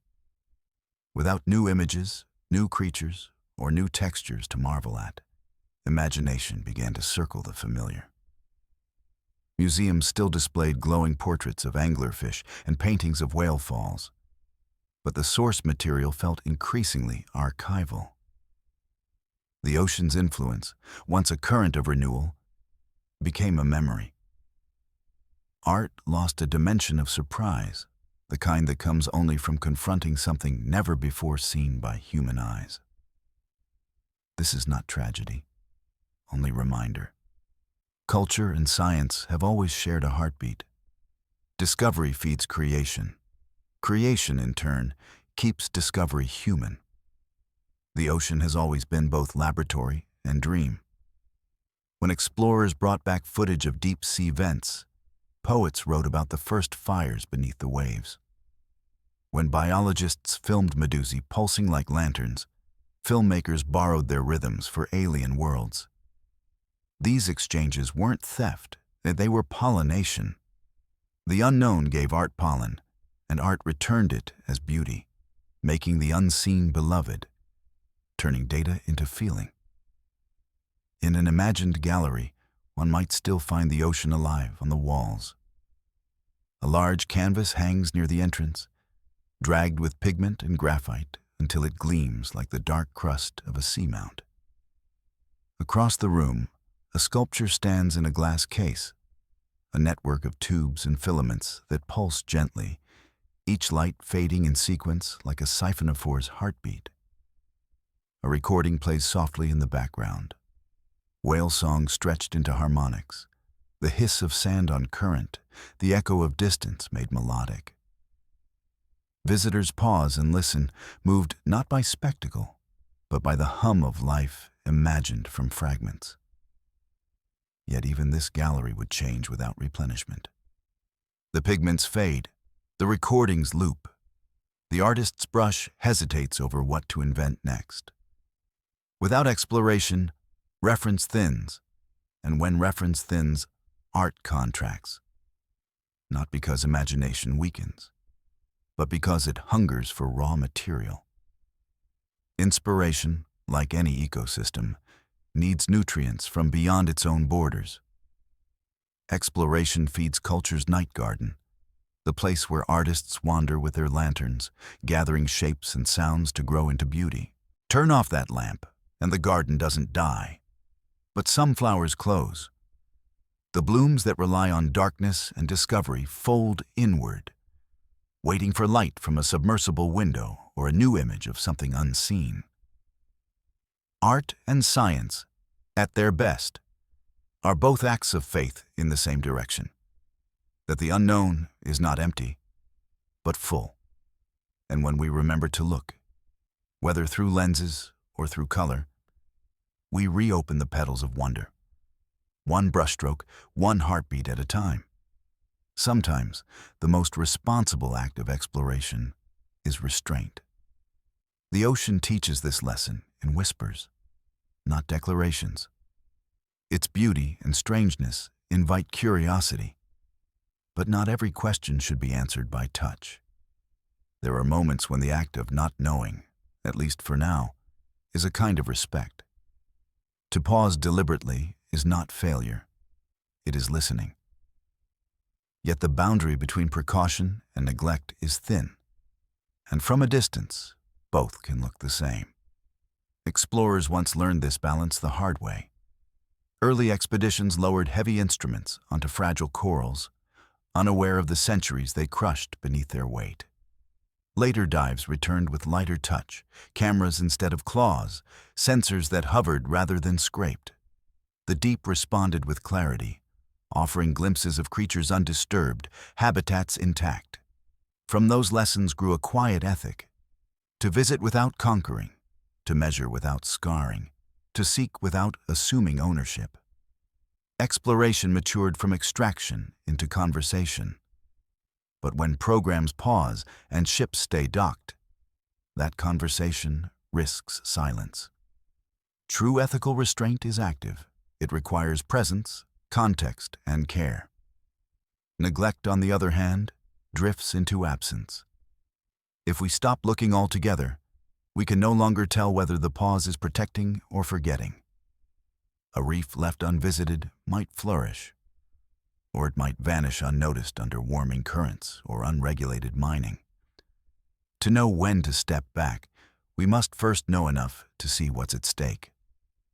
The line between humility and abdication lies in intention. A compass for ethical exploration doesn't point north.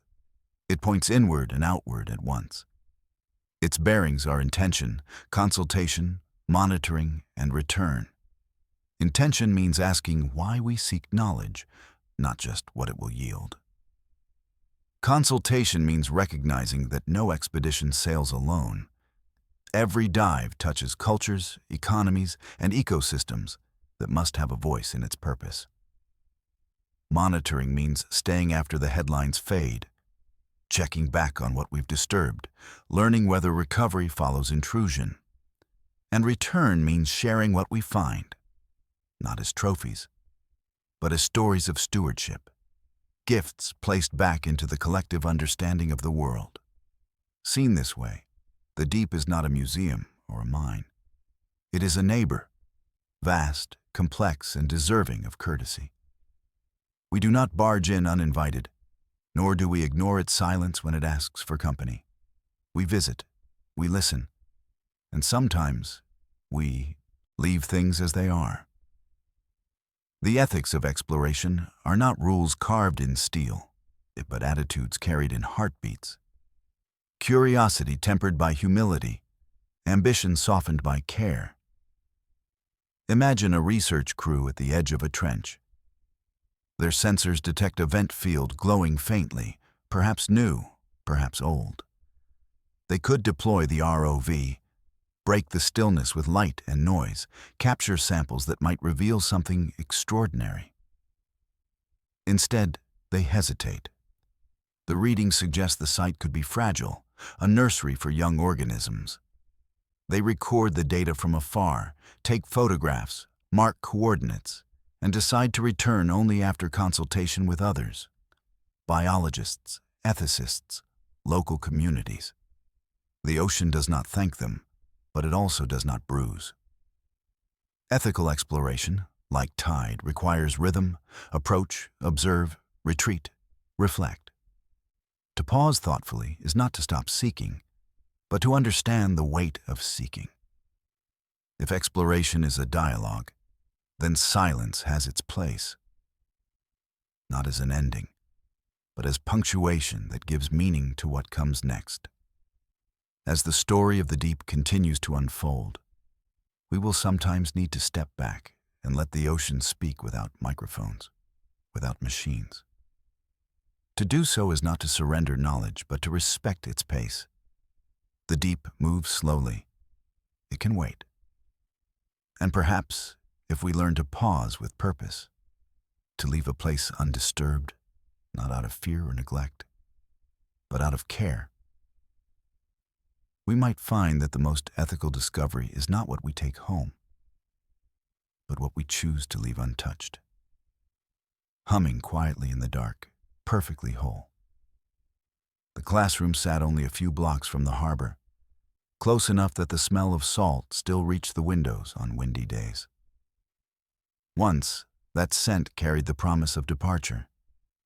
Students would watch the research vessel glide from its berth, its name painted proudly on the hull, its decks alive with color and motion. The teacher used to pause her lessons when the ship's horn sounded, letting the children crowd by the window. "Listen," she'd say.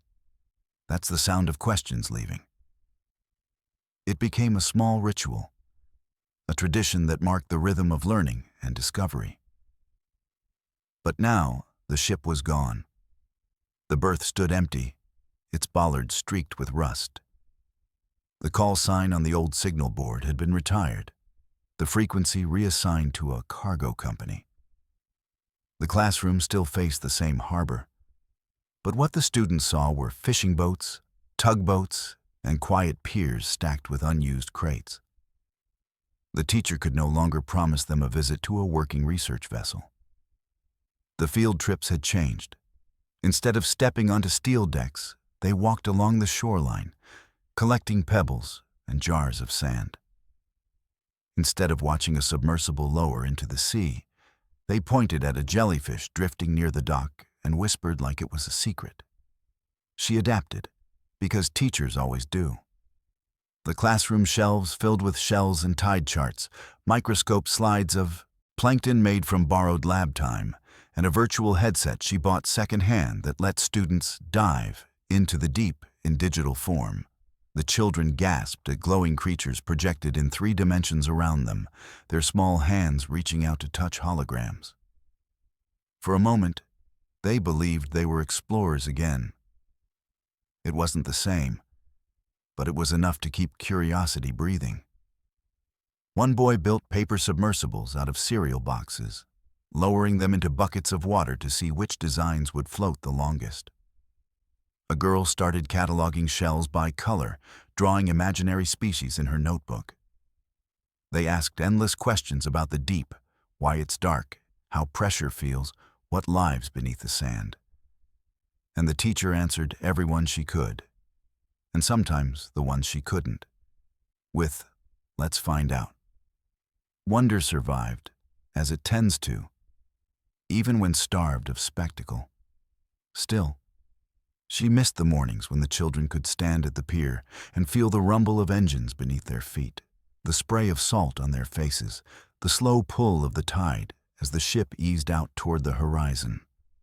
Those moments carried weight beyond the physical, the sense of belonging to something vast, of being connected to the wide world through the act of leaving. The students used to wave as the vessel receded, their eyes following its wake until it disappeared into distance. The teacher knew that future pilots and oceanographers were born of such mornings. It wasn't the science alone that inspired them.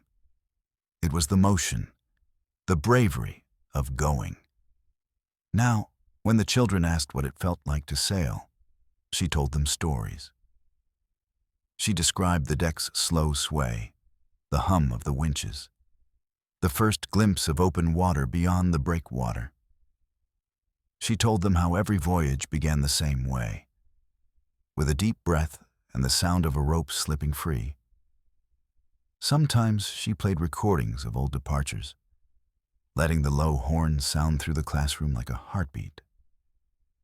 The students would close their eyes and imagine it. The ship, the sea, the infinite unknown. At the end of the year, during the final lesson, the teacher brought in a small model of the retired vessel. Its paint was chipped, but its lines were graceful. She placed it on the desk and said quietly, "You are children of the continental shelf. The ocean is your neighbor. Someday it will call again." The students leaned closer, tracing the model's edges, dreaming of motion. The teacher smiled, knowing that wonder never truly leaves. It only waits for the next tide, the next horn, the next morning when a new generation gets to watch a ship depart and realize that they too might follow. You run your hand along the seal, fingers gliding over the circle of rubber as if it were a pulse. Even now, with the hangar quiet and the sub resting on its cradle, you move through the checks by feel. O-rings, valves, latches, ballast tanks, all in sequence, all muscle memory. You don't need the clipboard anymore. The order lives inside you like a heartbeat learned long ago. You still hear the sea even when it's miles away. The creak of pressure on hull plates, the way a sub sings under load, low and honest, like a whale remembering its own name. There was a time when you could tell the depth not by the gauge, but by the change in sound. 500 meters, the hum of descent. 1,000, the first whisper of strain. 2,000, the hush so deep it became its own gravity. You always loved that silence. It wasn't emptiness. It was presence, vast and patient. Down there, every breath mattered. Every motion carried purpose. The darkness didn't frighten you. It welcomed you like an old friend asking what took you so long. You remember the small rituals that made each dive human. The pilot's nod before sealing the hatch, the soft hiss as the airlock balanced, the brief moment of weightlessness before ballast released and the surface fell away. You remember the voices through static, scientists, engineers, the topside crew reading telemetry in careful tones. You remember laughter too, sometimes nervous, sometimes pure, echoing in that tiny metal world suspended in miles of water. You learned to trust that laughter as much as the instruments. This letter is for you, the last pilot of the last ship, who carries both the skill and the ache of knowing what it feels like to descend into another planet that shares our name. You may not dive again soon. The program's funding may be frozen, the schedule cleared, the sub tethered to the dock like a sleeping creature. But your hands remember what the manuals can't capture.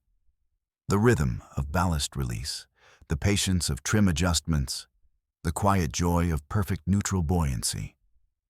You are a custodian of thresholds, the keeper of the line between air and abyss. Even now, while offices debate priorities and budgets drift like tides, your knowledge does not expire. It waits. It hums. Somewhere in a file cabinet lies your dive log, its pages warped with salt and scribbled with shorthand only you can read. Each entry is a story of descent and return, of listening and bringing back fragments of light from where light does not belong. Those stories matter. They are how the surface remembers the dark. When exploration pauses, the ocean does not close. It keeps breathing, slow and sure, its mysteries intact but patient for company. And when the day comes, because it will, when a new crew steps aboard a newly christened vessel and lowers themselves into that endless night, they will carry pieces of you with them. The habits, the rituals, The quiet courage passed from mentor to apprentice. The way you checked a seal twice, not because you doubted it, but because you respected the pressure waiting below. If the next hatch closes, it will be partly because you kept the lore intact. Because you told stories that began with, "Once, when we dove past the last light, and someone listened." You taught them that fear is not the enemy of exploration. Indifference is. And you taught them that silence, if met with care, speaks volumes. So rest easy, pilot. The ocean is still there, patient as ever. The abyss does not forget its travelers, and neither will we. Somewhere in the deep, your echoes still drift, threads of sound and memory twining through the water, waiting for another heartbeat to follow them home. It never begins with fanfare. Renewal is quieter than that. A meeting on a rainy morning, a conversation between agencies, a line item restored. Someone says, "What if we shared the cost?" And the silence afterward feels lighter than expected. That's how exploration restarts, not as an explosion of ambition, but as a collection of small, coordinated breaths. The world remembers that the deep belongs to everyone, and therefore to no one, and that the only way to touch it responsibly is together. The roadmap takes shape slowly, whispered rather than declared, written in the language of collaboration instead of conquest. Ships no longer sail under single flags, but under shared missions.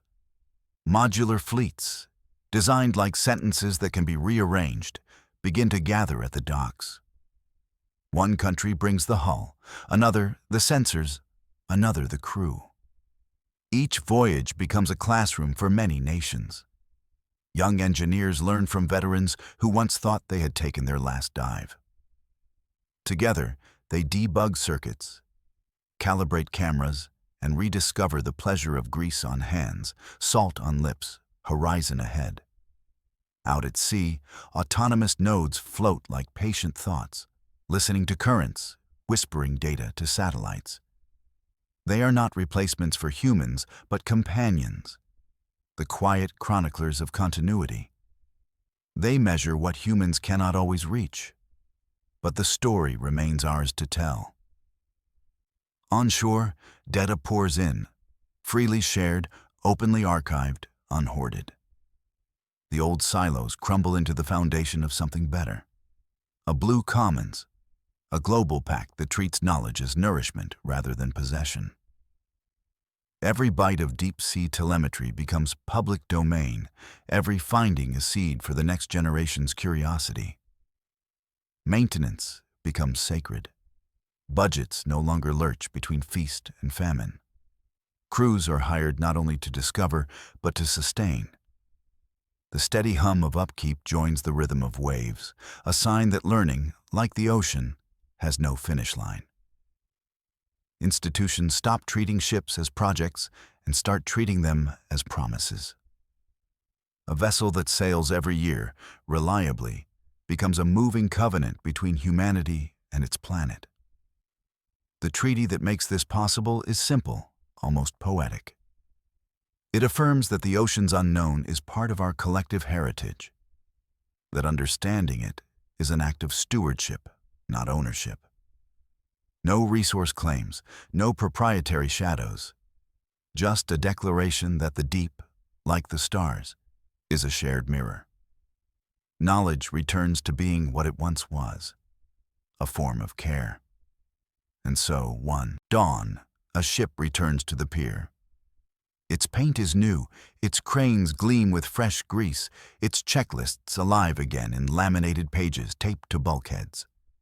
The hum of compressors fills the air. The old rhythm of readiness returns. Crew members load provisions, secure instruments, laugh at the familiar chaos of cables and crates. Someone tests the intercom, voice sharp in the headset, and a pilot grins. "Copy that," she says. "Let's go see what's waiting." The submersible sits in its cradle, hatch open like an invitation. Far away, in a small bedroom overlooking another stretch of coast, a child sits up in bed. The nightlight glows blue, casting soft ripples across the wall. They're watching a live feed, the ship's deck bathed in morning light, the crew waving before descent. The child doesn't understand the technical details yet. Modular fleets, cooperative treaties, open databases. What they understand is motion, the sight of something leaving the harbor, of people still daring to go. As the vessel pulls away, the horn sounds once, low and sure, the way it used to. The sound travels through fog and distance, through screens and speakers, through the heart of anyone who still listens. It is both a beginning and a remembering. The sea takes the ship back without protest, as if it had been waiting all along. And somewhere, beneath that vast blue silence, the deep stirs gently, aware, perhaps, that its storytellers are returning. The ocean at night looks like a sky turned inward. Stars not above, but below. Threads of light drifting through water, blinking in patterns too slow for hurried eyes. When the ship's lamps go out and the submersible descends, it feels like falling upward, as if gravity has forgotten its loyalties. Every pulse of bioluminescence is both a signal and a secret, a reminder that even in the planet's deepest dark, something always finds a way to shine. We once mapped these living constellations, single sparks, chains of blue, spirals of green shimmer trailing behind unseen bodies. But when we stopped exploring, those stars began to fade. Not in the ocean itself, but in our knowing of them. We didn't notice the dimming at first. The world above was loud with other brightness, screens, cities, satellites. The quiet light below was patient, waiting for someone to look again. The sea has never needed our attention to exist, yet it glows differently when seen, as if awareness completes the circuit. The deep is generous that way. It forgives absence, but rewards return. Now, as exploration begins again, we find ourselves relearning its language of light. The cameras focus, the instruments hum, and out of darkness come the starless constellations, galaxies made of plankton, shrimp, and jellies. They flicker like Morse code messages from an ancient world that never stopped speaking. It's humbling to realize how much we missed, how much life continued without our witness. The fish still blink to each other. Across the void, the comb jellies still scatter rainbows, the squids still write invisible poems of light in drifting ink. The pilot steadies the sub and turns off the floodlights. In that instant, the ocean around becomes infinite. Thousands of points ignite, swirling in slow spirals, blue as breath, green as memory. It feels less like observation and more like invitation, like standing at the threshold of a cathedral where every wall hums with life. The crew says nothing. Words would only shrink the moment. All they can do is watch and remember what wonder feels like when it doesn't have to prove anything. Up above, the ship's sensors relay data, the networks sync, and the shared screens light up across the world. In classrooms and living rooms, people watch the return of a view no one has seen in years. Children press their faces to the glow, whispering as if afraid to wake it. Scientists trace the outlines of creatures newly found, their forms unfamiliar yet perfect. Artists sketch in notebooks, inspired by the unrepeatable geometry of drifting light.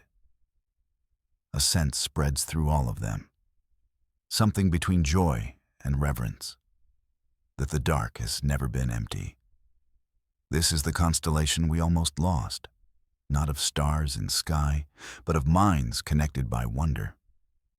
Every explorer, artist, student, and listener is a point of light in that web. Stopping exploration dimmed it, but beginning again redraws it, one spark at a time. The map glows anew, not as ownership, but as relationship. We do not illuminate the ocean, we join its light. The ship ascends slowly, its floodlights off, letting the deep's own stars fade behind it. On deck, the air tastes of salt and diesel and dawn. The crew leans over the railing, faces lifted toward a pale horizon.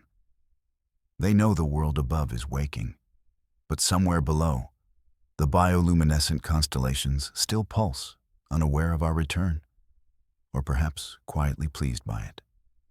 The cadence slows, the narrator's voice softens, like the tide pulling back. The deep is patient, and so are we. But patience is not the same as indifference. We promise the sea that we'll come back with quiet feet, open notebooks, and kinder questions.